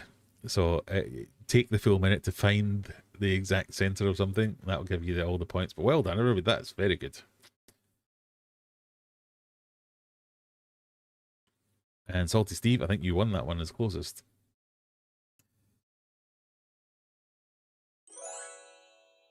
Question 7.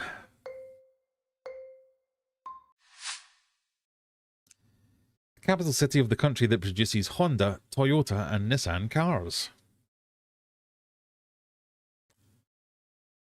I can see myself on the hame. Am I? It's not taking my guesses. I've been bang on most of them. I still like Geogesser better.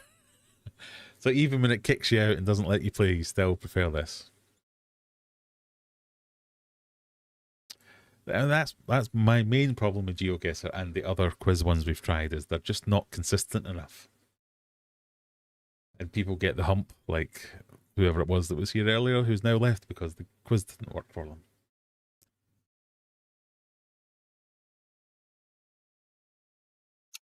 So have you been giving yourself 5,000 points every round, Adam?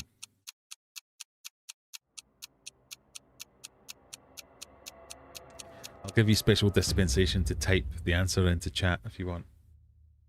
This was, of course, Japan. And the capital city was Tokyo. Oh, that's done you there. That's my fault. I must have clicked just off. I've clicked Tokyo adjacent. And you've all been screwed over. Because you couldn't be closer to Tokyo. Sorry, everyone.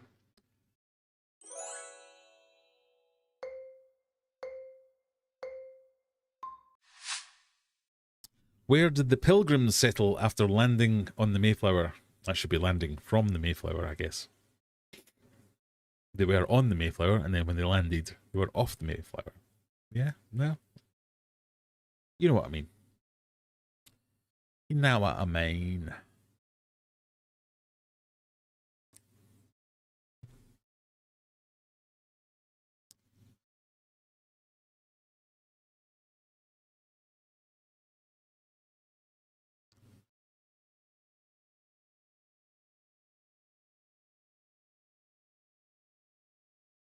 Yeah, I think it's doing you over, Lee. Not letting you in.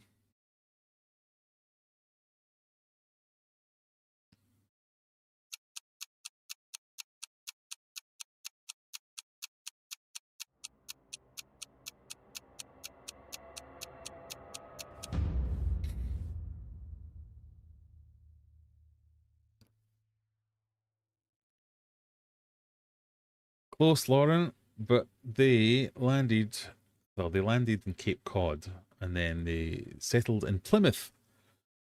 It was quite a stroke of luck. They set off from Plymouth and then they landed in Plymouth.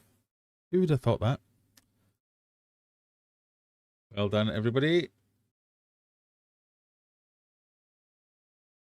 Yeah, I can't see you anywhere, Lee. It must be... It's doing its thing. Who's this over here?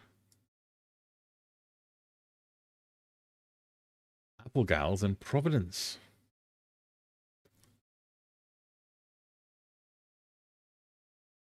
Error 404's in first place. An ultimate question. Oh, we have a challenge. This is wrong. Look where I am. That's where it actually is. Sorry. A prehistoric ring of massive standing stones aligned with the solstices. That's a hard word to say. Solstices. Built over 4,000 years ago. One of the more famous henges.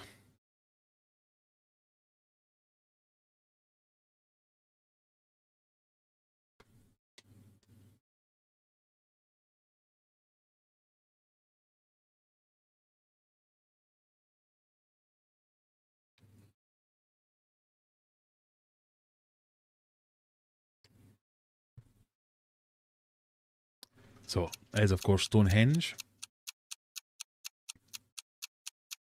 Do you know where Stonehenge is?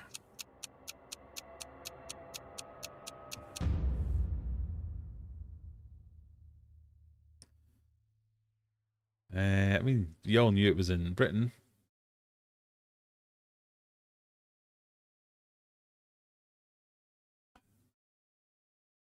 Oh, the G's. Juggler. I was expecting better than that.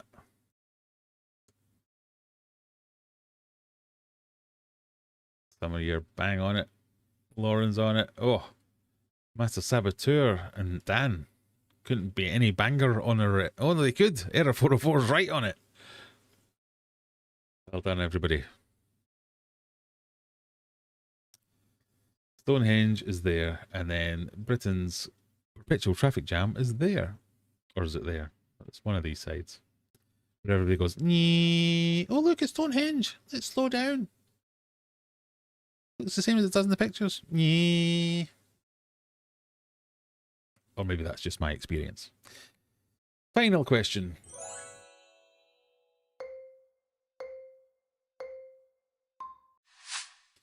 Giant stone statues with oversized heads scattered across a remote Pacific island.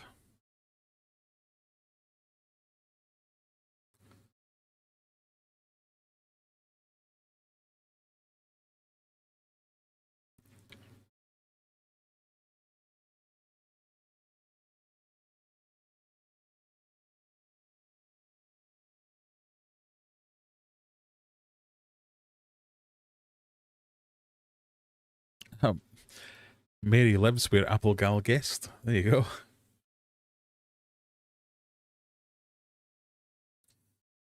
Yeah, one day I'm just going to hack you all and it'll all be, where do you live? And I'll just have it zoomed in on each of your houses.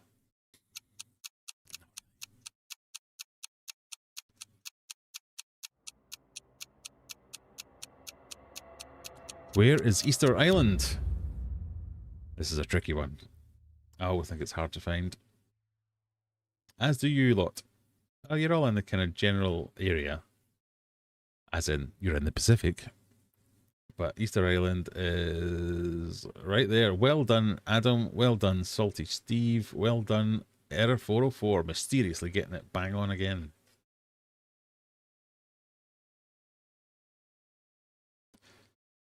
Lauren's drowned. Simon's drowned. Juggler's drowned. Dan's dead. Sideshow Bob's dead. Yeah. I mean, are you even on island? Oh, you are on an island. Guadalupe. So, it's done. I have no idea who won. I think it was Error 404. Page not found. Well done. I think it was Error 404.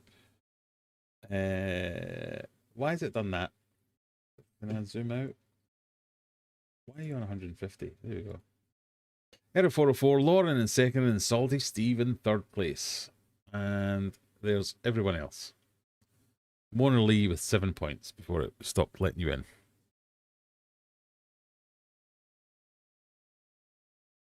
I'm not last, and honestly not mad at my performance today. See? Geography's not that evil. No answer smash, but it's not that evil. I didn't finish reading the question before answering, so I guess the Atlantic. I just tried to pick somewhere remote in the Pacific.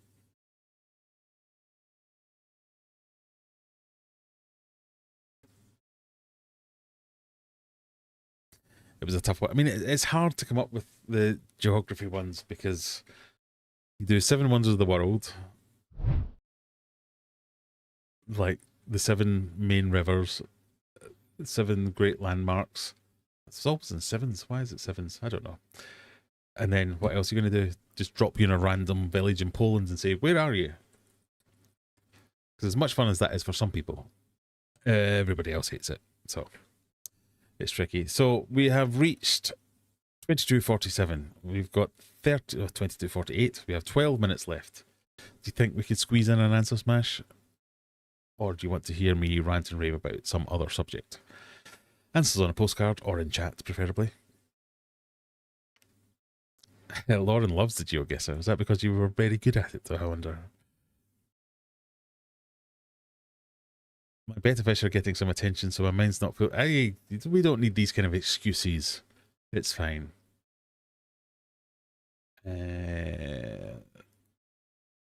So just in case you want to play Answer Smash, I'm just going to line it up.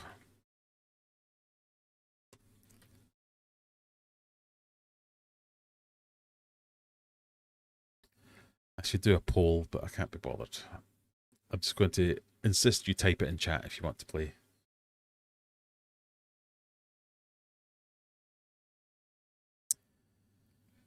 Rant and rave from Lee. I mean, to be fair, Answer Smash usually leads to some ranting and raving. Play us an AI-generated song. Oh. How much of my wine have I got left? I've got at least another glass. We'll see how it goes. Right, for the hardcore that want to play Answer Smash.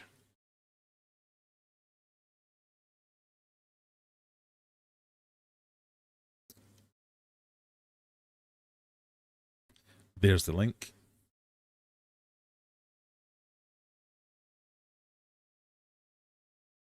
And there's the scanny thing.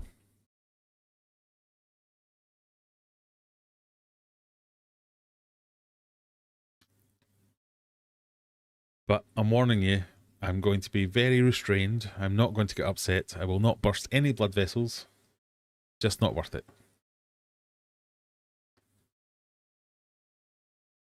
But please, be sensible, people. The game is called Answer Smash. It's not called Answer Adjacent. It's not called random words next to each other. It's not called One Answer. One answer does not an answer smash make. You will be shown a picture. You will be asked a question. That should elicit a response of two things, which you will be required to smash together. There will be an overlap of some description between the last letters of one of those answers and the first letters of t'other answer. There will be spaces. We have introduced spaces. The example I like to use is the picture might be of a DeLorean with a flux capacitor in it. And the question might be the second installment of Star Wars. So the answer smash would be The Empire Strikes Back to the Future. Get it? A picture of a lemon and a question that says the first working day of the week. That would be Lemon Day.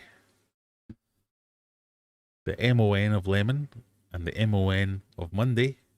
Lemon Day. Smashed. Get it? I think you get it. Right, we've got 15 of you are ready to play Answer Smash. Brian's getting big and looks so happy but very hungry. I don't think Brian has another look other than very hungry. It's kind of his default state. I think what he's saying, if I can anthropomorphize my fish for a moment, he's saying, the light's been on for nearly 2 hours and I have not been fed.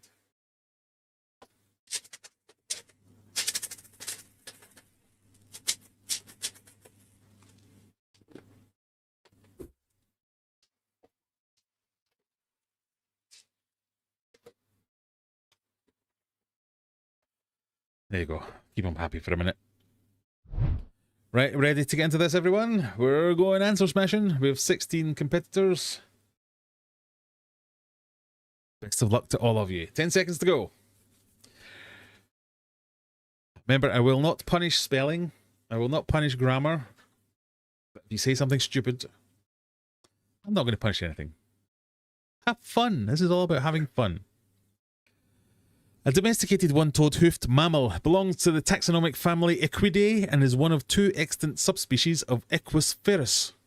And that thing.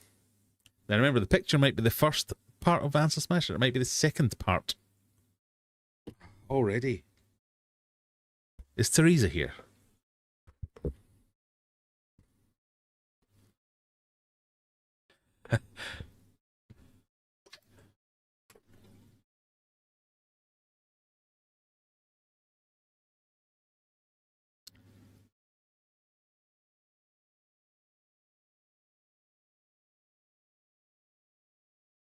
So,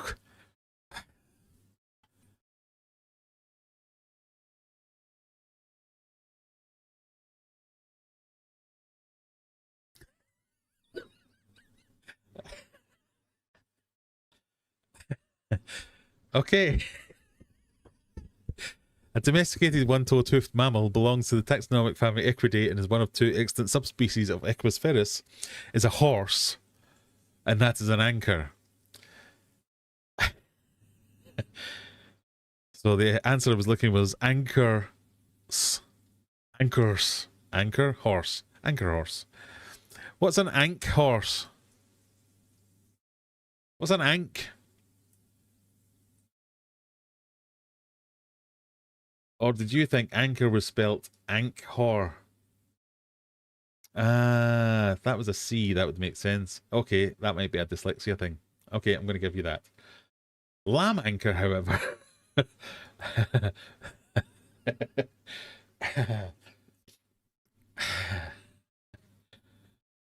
I don't know where to start with lamb anchor.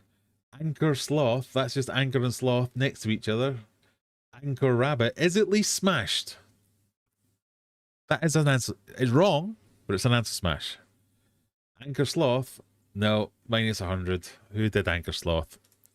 Anchor sloth, anchor sloth, anchor sloth. Adam. Lamb anchor, Abelgal. What were you going with that? I don't. What's? Oh, was that llama? Llama anchor. Ah, okay, okay. Vodka fueled. Okay. Llama. Well, if you were going for llama and you've just misspelled it, okay, that's technically. All right. None of them are technically correct. The best way to be correct in Anchor Smash is to be technically correct. A technically correct answer that isn't the answer I have on the card is the best answer.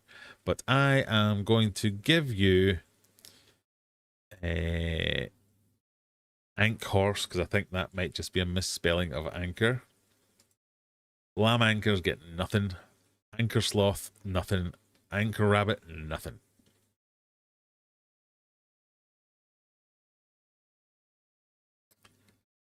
Daniel, 80 points on that one. Well done. Winner gets a Fluval sponsorship. I mean, I do have lots of Fluval things. I could send you them. Just average Autoglasser player. Nice to see you back. Question number 2. Containers for storing and transporting liquids commonly made from glass, plastic, or metal. That thing.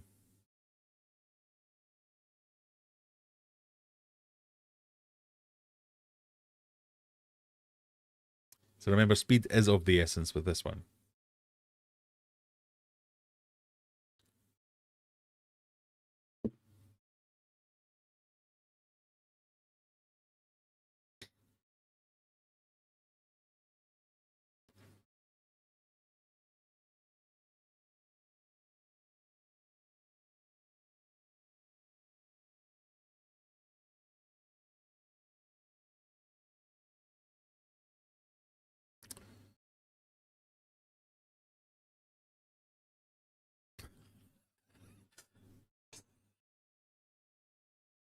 Ah, dear.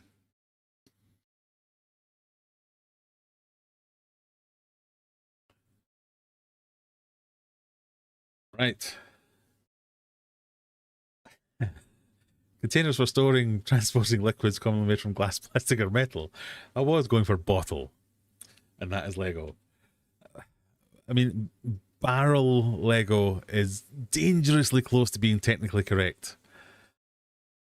But glass barrels, is that a thing? I don't think we can have that. Tub lock. Tub lock is a block and a tub, a glass tub. Nah, well, I see what you do. No. Tupperware Lego. I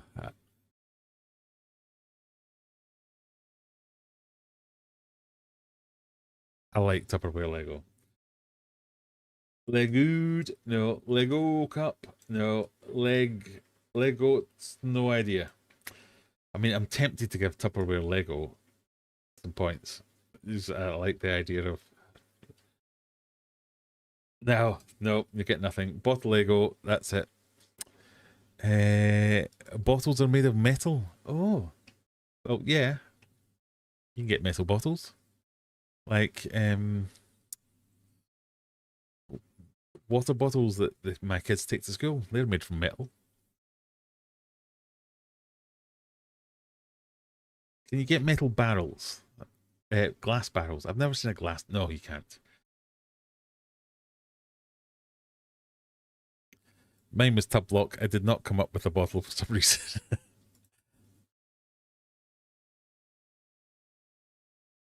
Right, no, I think that's a fairly straightforward. Everyone that typed in bottle Lego gets it right. That means Lee moves into the first place. Isn't that a thermos? I mean, no, because thermos are insulated water bottles. And you can get glass thermos flasks. That's a flask. Is a flask a type of bottle? I mean, we're getting into philosophical territory here. But no, I have I have several metal water bottles. I don't know what else to call them other than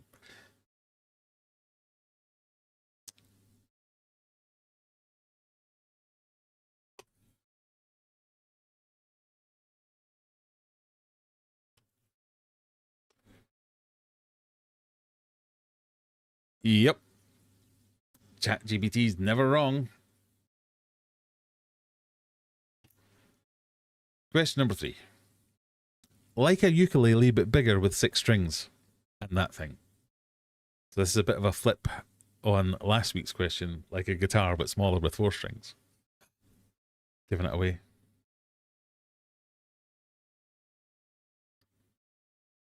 Oh, we might have our first technically correct.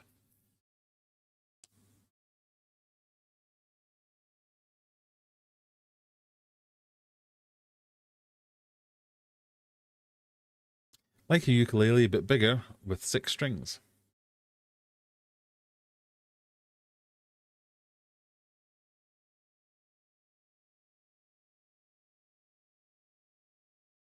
I think I'm getting into the swing of Ansel Smash. I don't think I've been near a heart attack for a few weeks. I'm now more perplexed by some of the weird answers than enraged. I'm mellowing.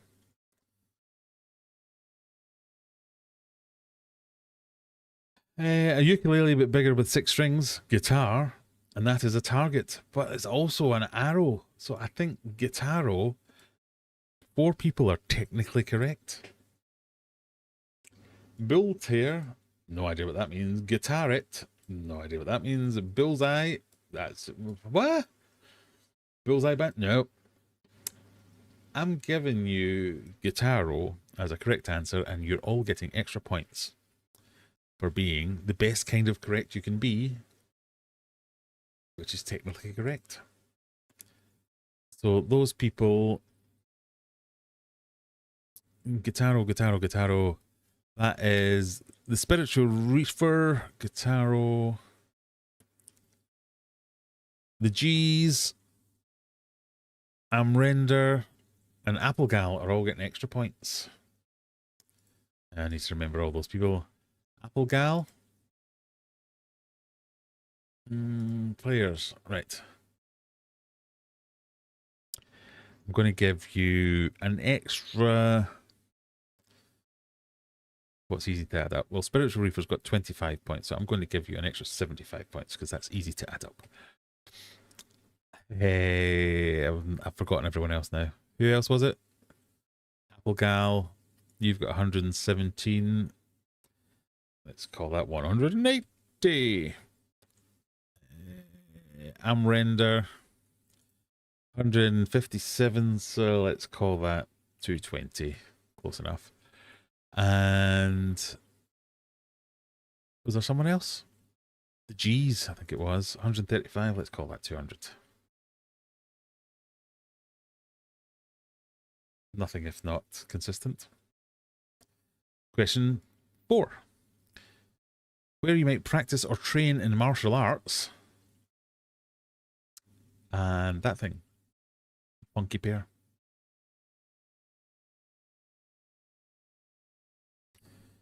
Josie 608 Cody V. Let me get like 6 points. I like the way you asked that. Let me get like 6 points.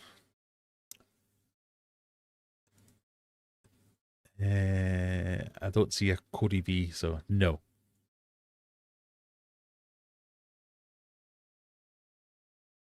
Or a Shozy. Are you Sideshow? Shozy.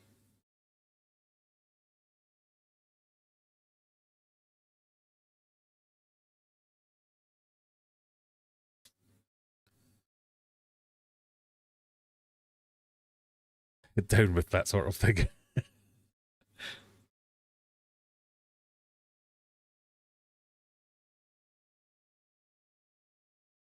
Right, we have Avocado Joe. Avocado Joe. Avocado and Dojo. That's what I was going for. Avocado. That's Avocado Joe. That's close enough. I'll give you that one. Avocado. It's just spelling. I'm not going to punish bad spelling because I...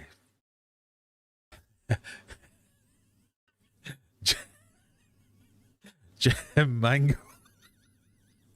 Imagine getting a mango like that. Oh, delicious mango. What the?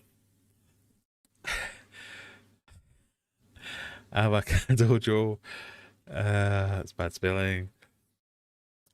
Another mango. What is wrong with you people with your mangoes? Where have you ever seen a mango that looks like that?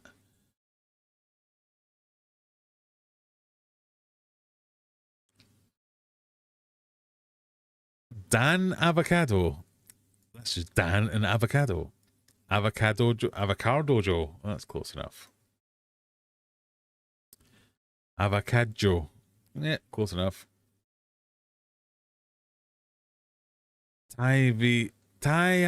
What? No. Nil point. Nil point. No. I like the fact it's Mango Joe. Forgetting about the answer smash. It's Mango. And a Gojo. I'm off down the Gojo to practice my karate. The what? The Gojo. Okay. Jim Mango. No. Who was that? Jim Mango. Jim Mango. You're getting points just because it made me laugh. Jim Mango. Elaine. Congratulations, Elaine. You can have 5,000 points just for making me laugh. Where's Elaine? Elaine's down there with 89 points. I'm confidently giving you 200 points, Elaine. I don't mean to be mean, but I reckon you won't win. But right now, you're in first place. Question 5. Zilch, 0, none, nil.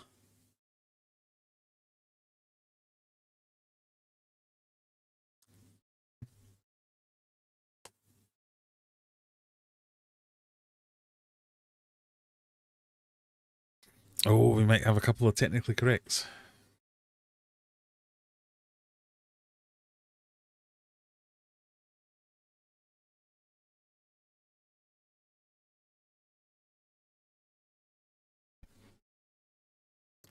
I might have underestimated the potential correct answers for this one.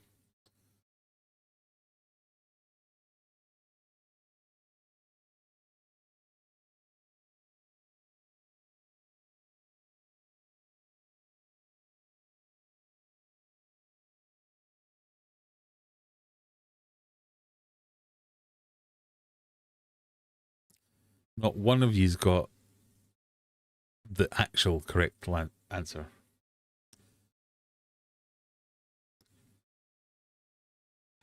So, zilch, 0, none, nil. I was going for not. And that's a piano. Pianot is what I was asking for. But pian nothing fits. So, piano thing. You're all technically correct. Piano ni. Piano 1. No. Pianope. No, that's not the same thing. Zip piano. Gonna have to give you that. Zip piano. That's technically correct. Piano and pianope. I mean, no, 0 is not the same as no or nope or new or zip pianist. Oh, I like that one. And so some technically corrects. Piano nothings, zip pianist, zip piano. Nobody uses not. Nobody says that. I used it. I just did it there. Is this for not? Not's a word. Heathens. Pianot is the correct answer. I'm not giving you your points now. No. I was going to give you all technically correct spots, but no, you can all go and jump off a cliff. For all I care. Stick that in your pipe and smoke it. I'm only going to give points to the pianist, who's meh. And what was the other one I liked?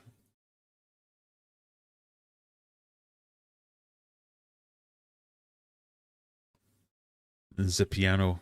So Applegal and Meh are getting some points.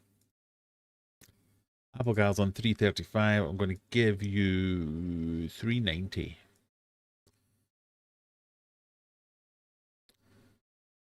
I'm going to give you 392. Meh. He's down there in 31 points. You can have 32.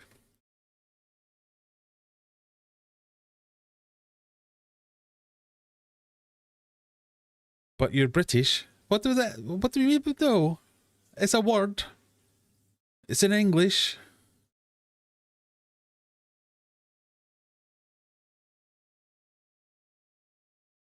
How is piano and none, piano not right? Because none was in the clue. Zilch 0, none, nil. You can't use part of the clue as the answer.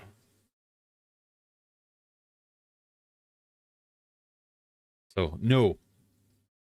Ah, no. I'm going... No. Oh. I'm teetering on the edge of giving all the people... Because I'm punishing you for being annoying. So, the G's, all the piano nothings. Dan, Lee, Spiritual Reefer, Stevie P, Juggler stole my answers. And Error 404.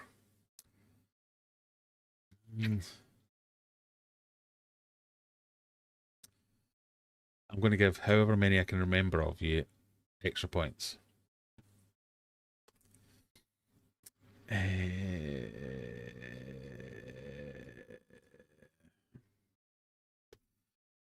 Can't remember how many points I've given any of you so far, but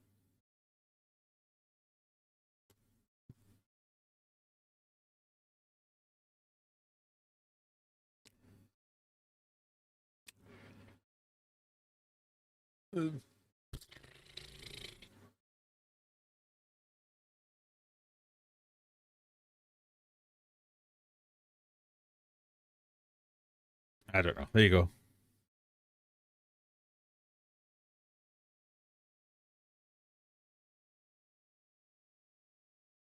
Question number 6.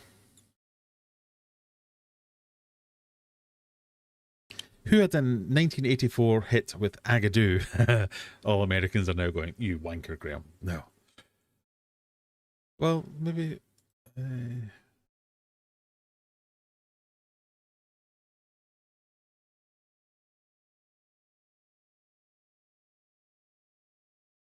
Okay, this group was not popular in America during their heyday, so no one's going to have a Scooby-Doo, as we say, unless you were in Britain.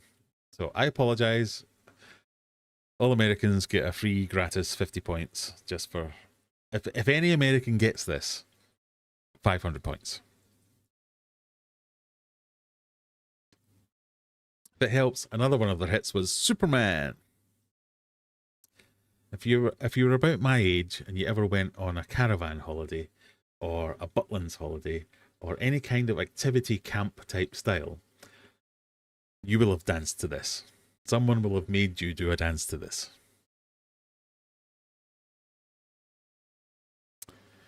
What have we got?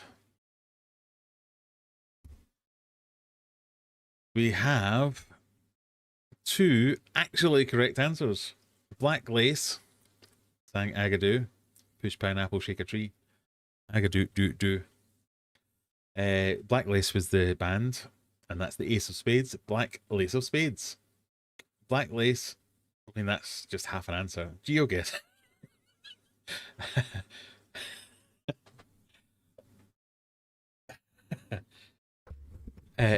Lots of Ace of Base. No. Oh, if you hadn't put a question mark on the end of that one, you'd have got full. You're getting full points. Why is that so hard to copy? Cardi Simon, Black Lace of Spades. Yeah, that's just not got spaces in it. Spaces are never allowed, as we know. Lemmy, Ace of Spades. Oh, close, but no. Brick, Lace, Lace, Ace of Base, Denmark, Zuckerberg, Black Lace, Ace of Base, Ace of base was all that she wants is another baby. And come together, all that she wants is another baby. Whoa. No, Agadoo was Agadoo, do, do. Push pineapple, shake a tree. Agadoo, do, do. Jump up and down and drink coffee. To the left, to the right. Me. Agadoo, do, do. Da, da, da, da, da, da, da. It was shit.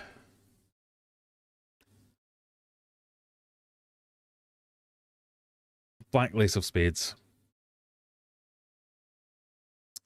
Alright, let me just double check, because if an American got that right, you're getting extra points. Black lace of spades, spiritual reefer, you got the points. Ace of base, oh, so close, Senny, no. Black lace of spades, Stevie P. What did I say, 5,000 points or 500 points?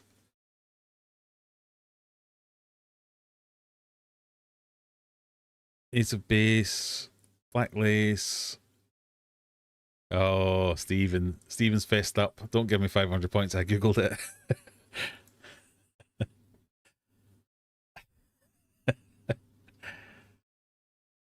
Okay. For going to the effort of googling it and then fessing up to googling it, I'm going to give you -1 point.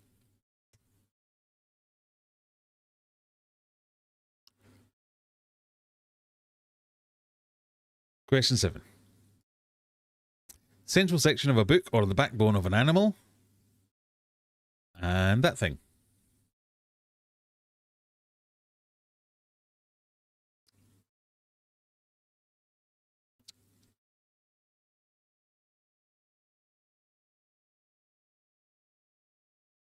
What do we think?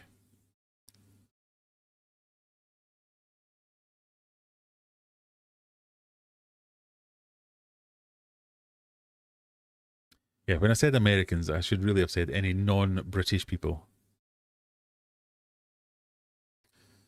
Don't get a bonus. Your bonus for honesty, because I was tempted to take away 200 points. So your bonus for honesty was taking away 200 points and then giving you 199 back.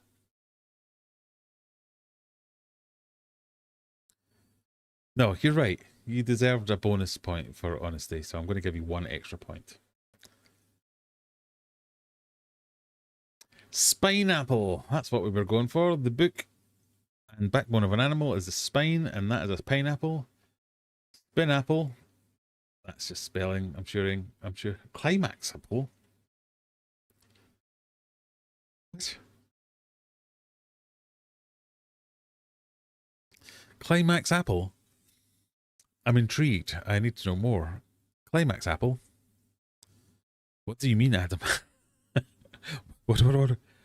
What's a climax apple? I don't know. I'm going with spineapple. Well done, everyone who went spineapple. Stephen P.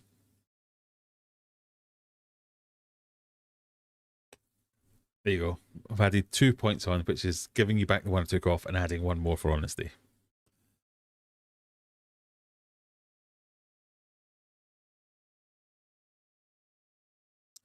The G's are in first place.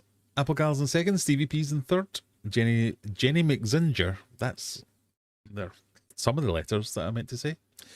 Question number 8. The lowest part of something. Arse, butt, tushy. Ah, that made me laugh so much. I've been looking forward to reading this question all night. Arse, butt, tushy. The lowest part of something / arse, butt, tushy, and that thing. God, sometimes I'm like 12 years old.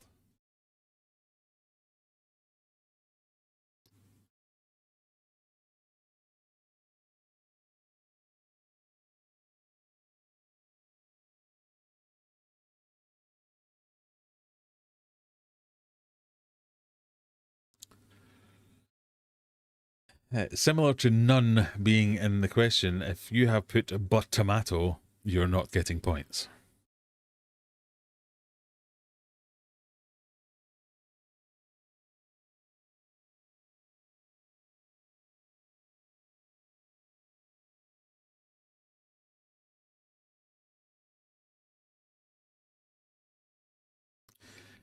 I was going for bottom.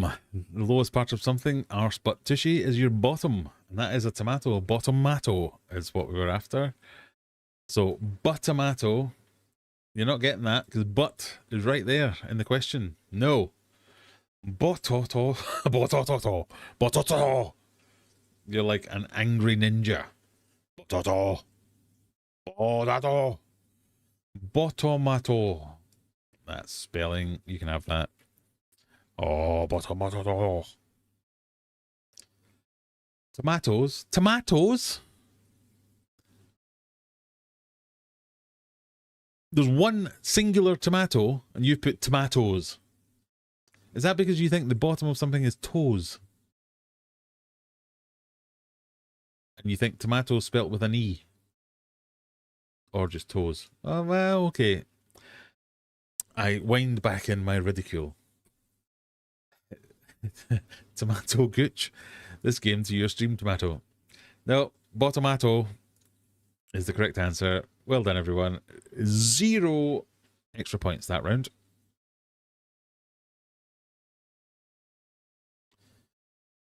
As Father Jack would say, arse. He would indeed. Question number 9. UK Prime Minister between John Major and Gordon Brown. And that.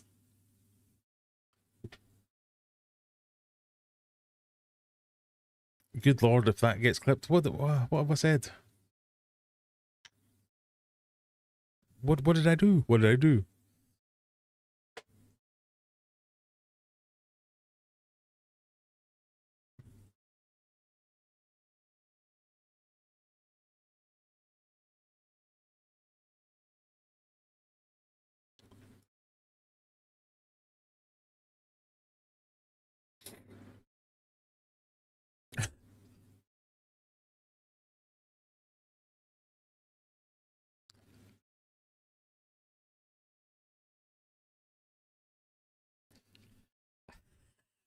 Someone's playing a very different quiz to the quiz that everyone else is playing.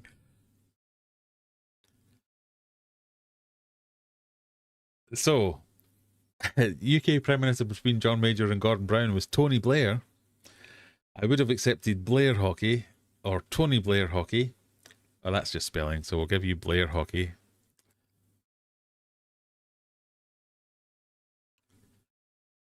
I mean, technically, wankers. We could include that. Mitochondria, the powerhouse. What quiz are you playing?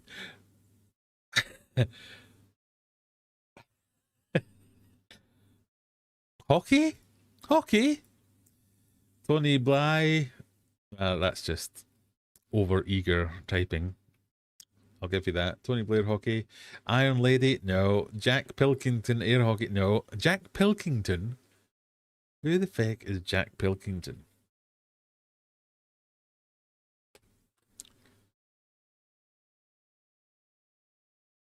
Dunno. Air hockey, but no idea of the PM. I mean, half a point. Okay. John Major. What? Mage. No, because John in between John Major and Gordon and that's pushing it. John Major. Mitochondria. I love that. Who's typed in mitochondria? If there was a prize for most random answer, Renderer has won it. But Tony Blair Hockey, that's what we were going for. But Renderer. Where's Elaine gone? Elaine's away down in 11th. I knew giving her all those points wouldn't make a difference. Renderer is in 13th with 293. I'm going to give you 333. I think that moves you up 1 point. Can we do multiple choices, says Kathleen. Not really. It's too hard. It's too obvious if I do multiple choice. Right. As always, as per the last 3 weeks, question 10 is a gambling question. So here comes your really useless clue as to what the possible answer smash could be for the final question. Spiritual Reefer in third place, Stevie P in second place. The G's. Never seen such heady heights as first place before, but are they willing to risk it all in the final question? How's your Greek mythology? How much are you going to wager, knowing that it's going to be about Greek mythology? The Greek myth of a container holding all of the evils of the world and the woman told to never open it. And those things. What could that be?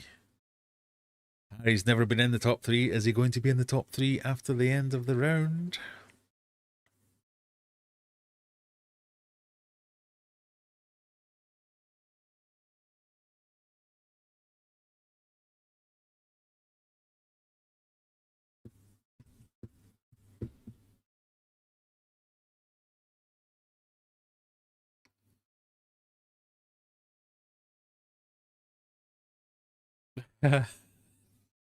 Sorry. Shouldn't laugh.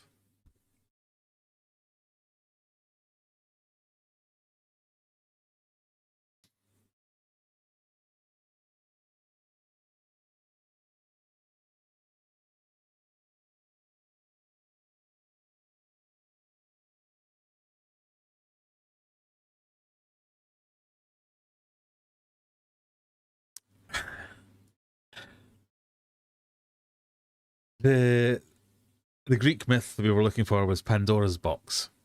That's where she has been given a box containing all the evil of the world and told that if she doesn't open them, they won't be released, but she has to go and have a wee look. And they are boxing gloves. So I was looking for Pandora's boxing gloves. Glovra. Is that, do you think the Greek mythology that was referring to was the Greek myth of Vera? No. Pandora's boxer. Oh, boxer. I mean, it's not a boxer. It's clearly boxing gloves. I don't know. 50-50 as to whether I give you any points for that. Mandora's box. I mean, M is not anywhere near P, so that's not a typo. Pandora gloves. That's, I mean, they are boxing gloves, and it is Pandora's box, but you've just put Pandora and glove next. That's an answer adjacent. Who's that? My least favourite thing is an answer adjacent. Pandora gloves, Master Saboteur. If you had any points, I would take them off you. Let's just put it that way. Box of chocolates, nice, but no. Mike Tyson lady, no. I think we have to. Is anyone making a case for a Pandora's glove box? I quite like that though. But no. Pandora's boxer. Should we give some points to that? Pandora's boxer. I mean, it's not a boxer. It's boxing. I bet you're right. Pandora's box. A boxer would wear those gloves. I'm tempted to. I mean, I'm not giving you bonus points, but I'm tempted to give you Pandora's boxer because it is an answer smash. Right, we're done. Correct answer was Pandora's boxing gloves or something close to it. Which means the final rankings are, if I press the right button, are, God, one more button, are in third place the Spiritual Reaver Harry's and the 1,040 points made it into third place. Stevie P with 1,070 points, but your winner tonight with an unassailable 1,218 points is the G. The G's have won it They've hung around until almost 11:30 on a Friday night with nothing better to do than watch this nonsense. Thank you very much, guys. Stevie P in second place, Spiritual Reefer in third, Lee in fourth. Oh, missed out by 4 points, Lee. Zenny McGinger, a few more than that. Mysteriously, the Error 404 is way down there. And a few on 0 points. Ah, well. At least you had to play along.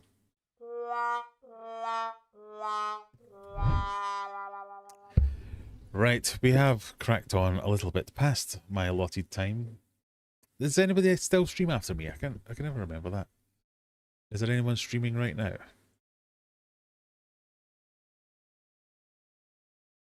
Does Cold Water Aquatic still stream on a Friday night? Doesn't look like it.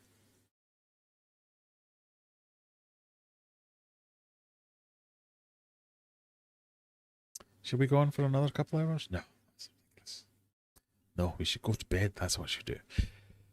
Right. If anyone's got any questions, now is the time. Otherwise, I'm going to say good night to everyone. But what have I got planned for the rest of the weekend? I'm going to do some more water changey type, automation-y type stuff. That's kind of all I've got on my plate at the moment. I've got lots of family stuff to do. I'm basically Dad's taxi every night. I was going to say every night of the week, but it's every night of the week, yeah. I have to take one of my kids somewhere. I've never been in the top 3. Well, Harry, tonight's your night. You finished in the top 3. Or were you... Oh, if I'd known that. Were you the boxer? I could have taken it off you. I wouldn't have done though. Daniel, thanks for making me feel welcome and normal and not always about tech stuff. I had lots of fun. Well, that's what this is all about. I always say this. I have an aquarium channel, but Friday nights are for me as much as they're for you or anyone else. It's just hanging out. It's the kind of things that I would like to talk to my friends about. So I do, and I always will, bore the bejesus out of anyone about aquarium stuff, about tech, about gadgets. But I will also veer off into tangent town and talk about all kinds of stuff. So there should be a space for everyone when we have our Friday night get-togethers. It's not just going to be hardcore aquarium stuff. It's not going to be... It should always be different. That's my aim, is to always have an open agenda where we can talk about anything, just a bit of a laugh. There'll be some quizzing. There'll be some stupid answers. There'll be some fun. And sometimes there'll be some fish, and sometimes there won't, and that's fine. From -1,000 to 0 in answer splash, that's some growth. Well, there you go. We can take it. I should have been third. I got that question correct. You should have been. You were done, Lee. I'm very sorry. I'm very sorry. Right, what we're going to do is we're going to hit the end button when I find it and say thank you very much to everyone who has stuck around for all this extra time to play 3 quizzes tonight. If you wouldn't mind awfully, click the subscribe button, go over and have a look at the East Coast Reefers channel and the Spiritual Reefers channel. Give them a little tickle on the subscribe button as well, because I'm hopefully going to show up on the East Coast Reefers channel at some point in the next few weeks. Talking a little bit about the crossover between freshwater and saltwater, having merely tickled the surface of the saltwater side of the hobby myself. It's interesting to me what kind of shared values we have, what kind of crossover there is, because I think there's probably more than we realise, but I'll save that for that discussion. And subscribe to me as well. That'd be nice too. But for now, have a great weekend, everyone. I hope you find something fun to do, and we'll see you next week. Bye-bye.